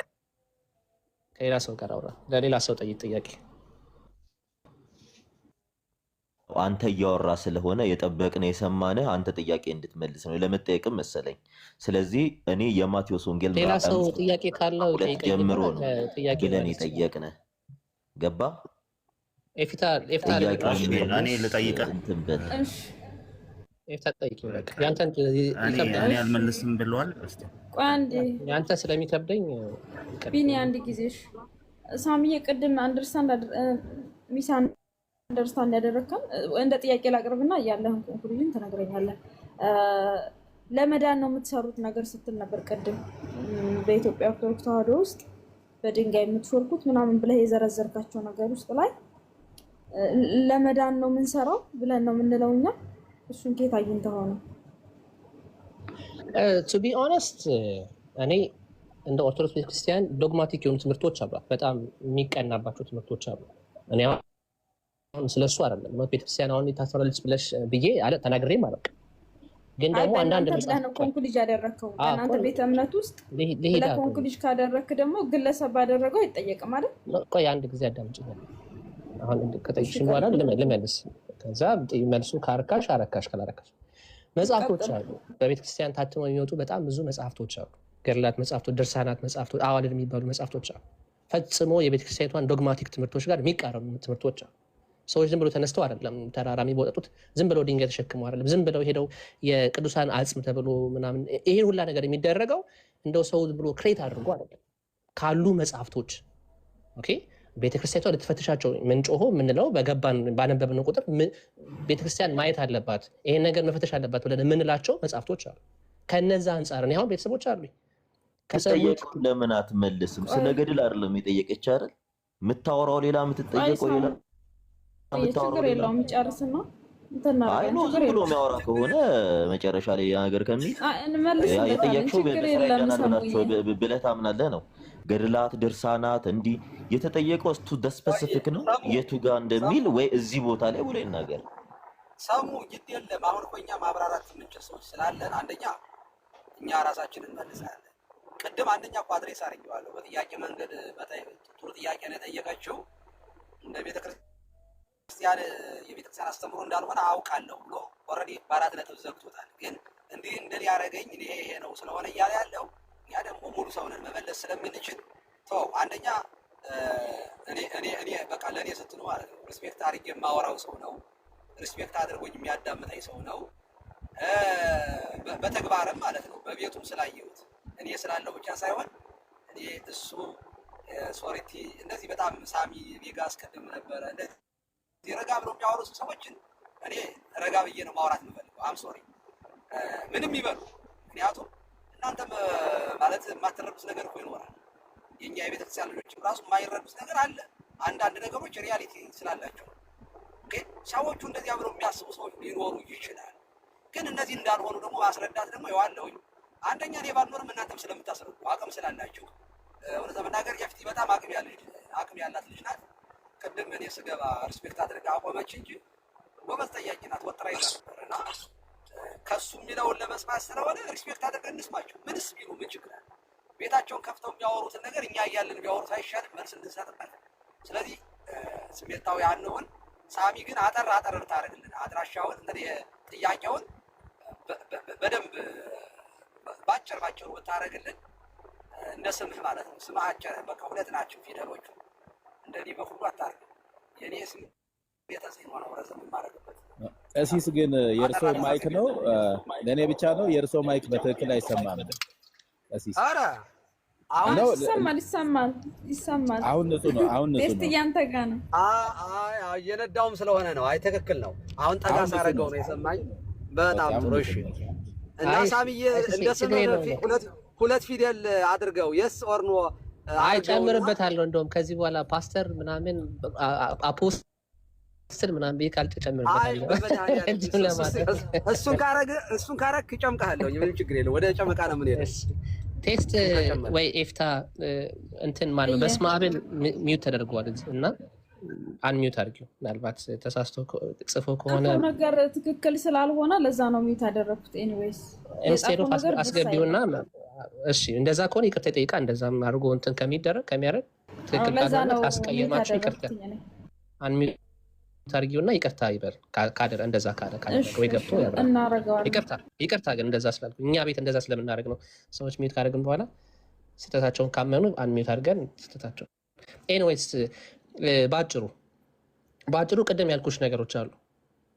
ቤተክርስቲያኗን ትምህርት ዶግማቲክ የሆኑ ትምህርቶችን የሚቃረኑ ትምህርቶች አሉ እና ድነት ብዙ መንገድ የሚመስሉ ነገሮች አሉና ለነዛ ነገር ማብራሪያ አልተሰጠም ከቤተክርስቲያን። የሚብራራው እንደዚህ ነው ተብሎ ግልጽ የሆነ ነገር እስካልተቀመጠ ድረስ ሰዎች ይሄ እንዲና እንደዚህ ያደርጋሉ። ከዛ አንጻር ነው ያነሳሁት ለማለት ነው። እሺ ሳሚዬ ግን ይሄን ነገር የሚያደርጉት የዳነ ሰው ነው ወይስ ያልዳነ ሰው ነው? ችግሩ ወደ መሰለሽ ቤተክርስቲያን የተጨመሩ ናቸው። ቆይ ወደ ቤተክርስቲያን የተጨመሩ ናቸው ወይስ ከቤተ ክርስቲያን ውጪ የሆኑ ሰዎች ናቸው የሚያደርጉት? አሁን ችግሩ ምንድነው?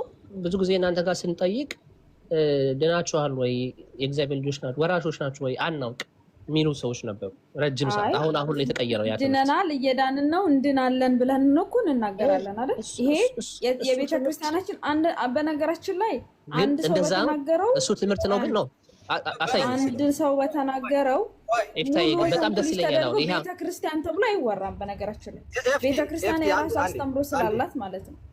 ጥሩ ነገር ነው ያነሳው። መረጃ እየጠየቀ ስለሆነ አንድ ጊዜ የዘወትር ጸሎትሽን አውጪው። የዘወትር ጸሎት አውጡልኝ የምትችሉ ሰዎች። አንዳንዴ አሁን እናንተ ይሄንን ያላችሁት እኛ ስንሞገት ነው። ይሄ ትምህርት ድነናል ኦርቶዶክስ አትልም ምናምን እያሉ ሲያወሩ ስለሰማሁኝ የዘወትር ጸሎታችን መሆኑን ማሳየት ፈልጋለሁ። አንዴ በትልቁ ማውጣት የሚችል ሰው ካለ የዘወትር ጸሎት ክፈች ዝም ብለሽ በየቀኑ ምን ጸልየው ጸሎት መሆኑን ላሳየው። አዳም ገብቷል። እስቲ ከተመቸው አዳም ይመቻል የሚችል ሰው አሁን አይመቸኝም፣ ግን ትንሽ ጊዜ እስከሰጣችሁኝ እንትን እላለሁ። ፕሊዝ አንድ ሰው እዚህ የዘወትር ጸሎቱን አንድ ሰው ያውጣልኝ። አንድ ሰው ምናልባት ሌላ ሰው ካለ የዘወትር ጸሎት ማውጣት የሚችል ሰው ካለ ወይ ከታችም ካላችሁ አንድ ቁጥር ጻፉና ገቡ። እኔ ልውረድና ሌላ ሰው ኖ አዳም ይሻላል። ቆይ አዳም እንዳትወርድ። ቆይ አንተ ተከተላለህ አብረህ ከወንድሞች ጋር አትውረድ። ግን ማሳየት ስለምፈልግ ነው። ይሄ አሁን ኧረ ድነናል ደግሞ ኦርቶዶክስ ይላሉ። እንዴት ይላሉ? ግጥም አድርገን ነው የምንለው። የዘወትር ጸሎታችን መሆኑን ነው ማሳየት የምፈልገው። አንዴ ፕሊዝ አንድ ሰው ፈልጉልኝ። ይሄው ከታች ቁጥር ዛማኑኤል ናስቢ ያለው ገባ። እሺ እንደሱ ነው። በማስረጃ ሲሆን ጥሩ ነው።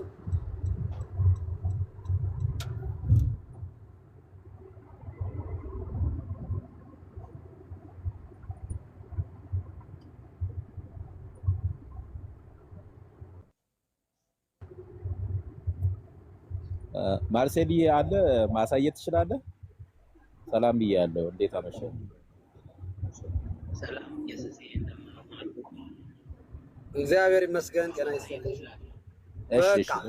በትልቁ ላድርግና እሺ በትልቁ አድርገው እሰግድ ለአብ ወወልድ ለመንፈስ ቅዱስ አሐተ ስግደተ ለአብ ለወልድ ለመንፈስ ቅዱስ አንዲት ስግደት እሰግዳለሁ የሚለውን ከጸሎት ሃይማኖት ቀጥሎ ያለውን አውጣልኝ። ሰግድ ለመንግስት አብ ወወልድ ወይንም ሰግድ ለአብ ወወልድ ለመንፈስ ቅዱስ ለአብ ለወልድ ለመንፈስ ቅዱስ አንዲት ስግደት እሰግዳለሁ። ሶስት ሲሆኑ አንድ ሲሆኑ ሶስት ሲሆኑ አንድ ለሚሆን የሚለውን አውጣልኝ። እኛ እና የመጨረሻዋን መዝጊያችንን እንዴት እንደሚዘጋ ይሄ ጸሎት ማሳየት ፈልጋለሁ።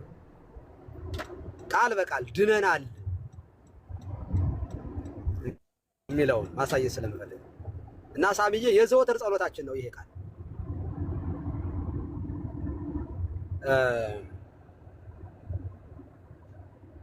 በትልቁ አድርጉት።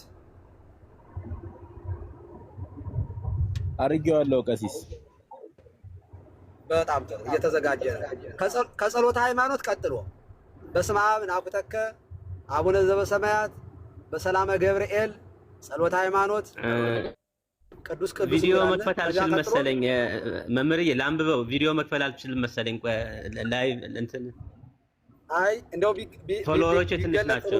ቪዲዮ መክፈት ችግር የለውም ቀሲስ፣ ችግር የለውም አምናለሁ። በቃላ እሺ መጨረሻ ላይ መስነበብክማ እንትን ማድረግ አትችልማ።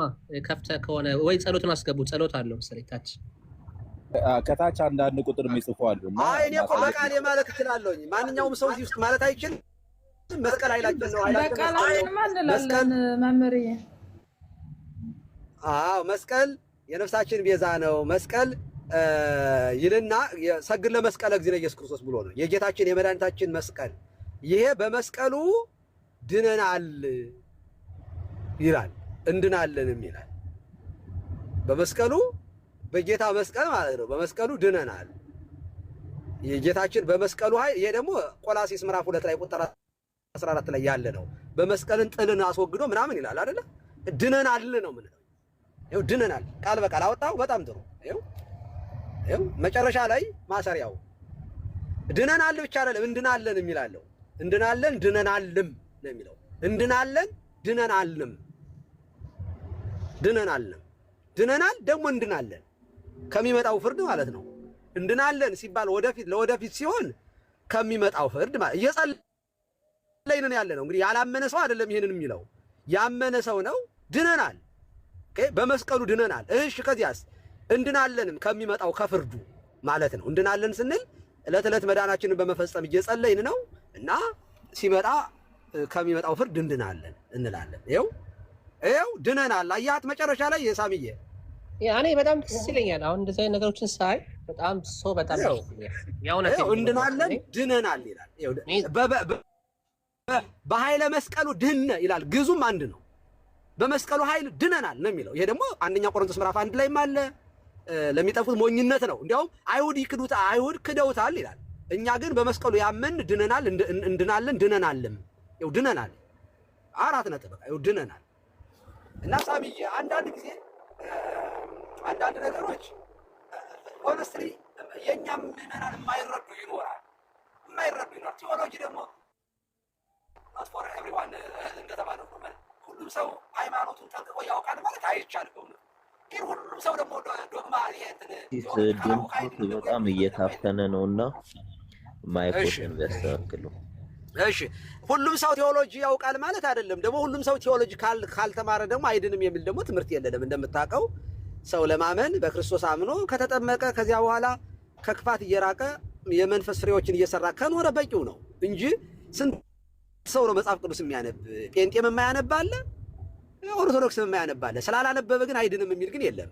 አምኖ በዚያ በክርስቶስ ካልኖረ ግን የሚል ነው ያለው። እና ሳምዬ በዚያ መንገድ ተረዳው ለማለት ነው። ቴንኪ ሲጀምር ምን ብዬ ነበር? ቀሲስ እኔ ቤተክርስቲያኒቷ ትምህርት እንዳላት እንደው ሁሉ ነገር ስተት እንደሆነ እኔ አላምንም። እንደዛ አይነት እምነት ስለሌለኝ ማለት ነው። ግን አሁን እርስዎ ያሳዩኝ ትምህርት አለ። አንዳንድ አስተማሪዎቻችሁ ወጥተው ትልልቅ የሚባል ፖዚሽን ያላቸው አስተማሪዎች ወጥተው እንዲና እንደዛ ብለው ያብራራሉ። አልዳን ማለት ድነታችን የሚገና የሚታወቀው እንደውም አንድ የሰማሁት በር ላይ መንግስተ ሰማያት በር ላይ ቆመ እንኳን ብትጠየቅ እስክትገባ ድረስ ምናምን የሚሉ ሰዎች አሉ። እንግዲህ ተቆርጦ ነው ቪዲዮዎች ተቆራርጦ ስለሆነ እንግዲህ ኮንቴክስቱ ምን እንደሆነ ባይገባኝም እንዲህ አይነት እና እንደዚህ እና እንደዛ ብለው የሚሉ ሰዎች አሉ። which is wrong ነው። ግን እኔ እርስዎ ቀሲስ እርስዎ ቤት የእነሱ ኮንቴክስት ደግሞ ምን መሰለህ ሳሚ፣ የእነሱ ኮንቴክስት እንደዚህ ካለው ችግር የለውም። የእነሱ ኮንቴክስት ይኸውልህ እንድናለን የምትለውን አሁን ድኛለሁ፣ አሁን በአብ ቀኝ ተቀምጫለሁ አሁን የሚለው ስተት ስለሆነ እንድናለን የፊውቸሪቲውን ከፍርዱ እንድናለን የሚለው ገና ነው። ምክንያቱም እሱን ማለት የሚችለው ራሱ እግዚአብሔር ብቻ ነው። ፍርድን ለልጁ ሰጠው ነው። ወልድ ያን ጊዜ ሲመጣ የሚገልጠው ነገር ነው። ወደፊት ስለሚመጣው ነገር ማውራት አንችልም። አሁንም ማንም ሰው ማውራት አይችልም። ወደፊት ፍርድ የእግዚአብሔር ነው። እኔ መፍረድ አልችልም። በነገራችን ላይ ቀሲስዬ በጣም ይቀርታልና ከዚህ አንፃር ነው ያንን የሚሉት ነው። እነ ዲያቆን ሄኖክ ምናምን ሲናገሩ የማንን ሐሳብ እንዳነሳ ክሊር ስለሆነ ቅድም የጠየቁት ይሄን ነበር አልመልስም ያለው ዲያቆን ሄኖክ ኃይሌ በስፋት እነሱ ቤት እያነሱ በውሸት አኪዩዝ የሚያደርጉ ስለሆነ የዲያቆን ሄኖክ ኃይሌ ስብከት ነው። የማቴዎስ ወንጌል ምዕራፍ 5 ቁጥር 32 ጀምሮ የነበረውን በሚሰብከው ስብከቱ ላይ ነው። ቅድም መልስ ሲባል አሁን ትቶ ለዛ ነው አሁን እያነሳ ያለው በር ላይ ሆኖ እዛ የማቴዎስ ወንጌል ምዕራፍ 5 እሱን ነው የሚናገረው። ስለዚህ በግና ፍየሎችን በቀኝና በግራ አንድ ጊዜ የምታርግ እየሰማነ በቀኝና በግራ ቆማቸው። ከዚያም በኋላ በጎችን እናንተ አባቴ ብሩካን አላቸው ዓለም ሳይፈጠር ወደ ተዘጋጀው ወስግቡ አላቸው። ብራባ ብልታችሁኛል፣ በጠማጣ እንግዳውኝ በመጣ ተቀበላችሁኛል እያለ ካብራራላቸው በኋላ እነሱ ጌታ ሆይ ተርባ አይተ ተጠምተን አይተ መቼን አደረግን ብለው ይሉታሉ። እነዛ ኦሬዲ ግቡ እያላቸው ነው። አባቴ ብሩካን ግቡ እያላቸው ነው። ይህ ስለ ፍጹም ሀምብልነታቸው ቅዱሳን ትሁት ስለሆነ ትህትናቸው እዚህ ደረጃ እንደሆነ ሲያስተምር የነበረውን እቺን ክፍል ቆርጠው አውጥተው የ4 እና የ5 ሰከንድ ቪዲዮ ይሄው ኦርቶዶክሶች አልዳንም ይላሉ ግቡ ሲባሉ እንዴ ይሄን ነው እያሉ ያሉት። ሙሉ የሄኖክ ኃይሌ ቪዲዮ ዩቲዩብ ላይ አለ። እቺን የ5 ሰከንድ ቪዲዮ ነው እንግዲህ እያዞሩ ይሄው አልዳንም ይላሉ እያለ ያለው። ስለዚህ ይሄ ነገር ተጠይቀ የነበረው ይሄ ጥያቄ ስለነበረ ነው። ያኔና አኪዩዝ ማለት ግን ተውና እንደጀመረው በሰላም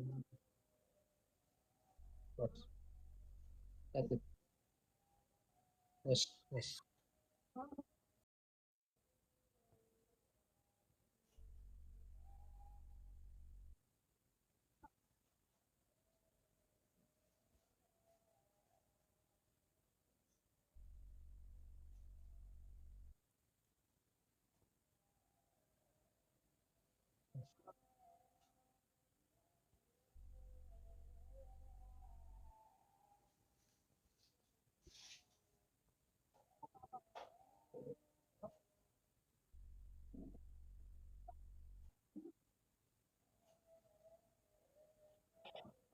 በእምነት ብቻ ነው የሚዳነው ሰው። ይሄን ስልሽ ግን ብቻ የምትለው ቃል የአንደርስታንድ የምናደርገው የማን ነው? የሪፎርምድን ቴዎሎጂ እያጠና ሰው ብቻ ነው።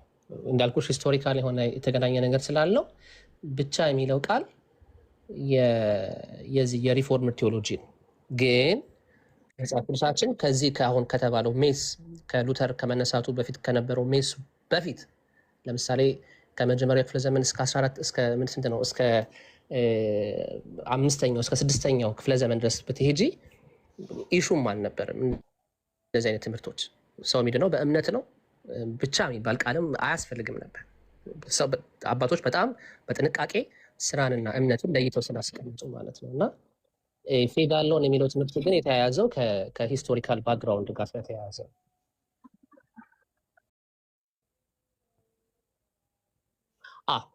በእምነት ብቻ ነው ሰው የሚድነው።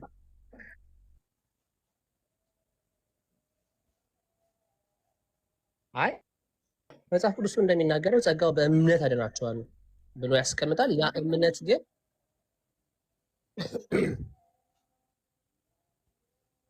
አይ ጸጋ ማለት እኮ ላቅራለሽ፣ ጸጋ ማለት ከእግዚአብሔር የሚሰጥ ስጦታ ነው። እምነት ደግሞ ስጦታ ነው፣ ግን ደግሞ የእኛን ደግሞ ምን የሚፈልግ ነገር ነው? የእኛን ደግሞ ኮንፌሽን፣ የእኛን ደግሞ ዊሊንግ የሚፈልግ ነገር ስለሆነ ሁል ጊዜ የምናነሳው ከእኛ አንጻር የሆነውንና ከእግዚአብሔር አንጻር የሆነውን ነገር። በጸጋ ጉዳይ ላይ እኛ ምንም የምናዋጣው ነገር የለም። ፌዝ ላይ ግን የምናዋጣው ነገር አለ። ዊሊንግን እናዋጣለን። ለዛ ነው ፌዝ ላይ አሎን ያስቀመጥ ነው። ሌላ ስራ ማዋጣው ስራ የለኝም፣ ማዋጣው ጽድቅ የለኝም፣ ኢየሱስን ማመን ብቻ ነው፣ ሪሌይ ማድረግ ብቻ ነው የሚል ነው ፌዝ አለው። ጸጋን ቅድም ይኸውልሽ ኤፍታይ ቅድም አስቀምጫለሁ። ፌዝ አለውን የሚባል ሳክራመንትን የሚያገል አይደለም፣ ጸጋን የሚያገል አይደለም፣ መልካምን ስራ ራሱ የሚያገል አይደለም ብዬ አስቀምጫለሁ። በጣም ይቅርታና ጥምቀት ስናደርግ በጥምቀት በኩል ጸጋን እንካፈላለን የሚል ትምህርት አለ እና ጸጋው በእምነት አድኗቸዋለሁ። ኦኬ አዳም ቀጥልስ።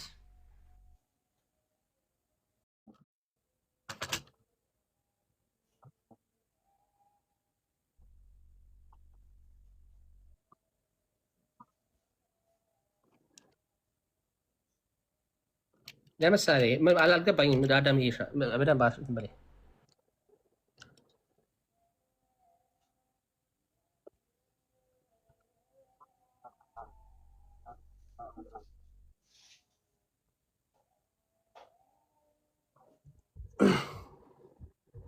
ያ አሚን የሉተርን ለምሳሌ ቪው ኦፍ ባፕቲዝም ስትመለከት ሉተር ያስተምራል። ለምሳሌ ማቴዎስ 28:19 በደንብ ያስቀምጣል። ሚንስ ኦፍ ግሬስ ነው ብሎ ያስቀምጣል። ለፎርጊቭነስ ኦፍ ሲን ግራንት ነው ብሎ ያስቀምጣል። ወደ ክርስቶስ ኢየሱስ መግቢያ ዩናይት ማድረጊያ ነው ብሎ ያስቀምጣል። እንደውም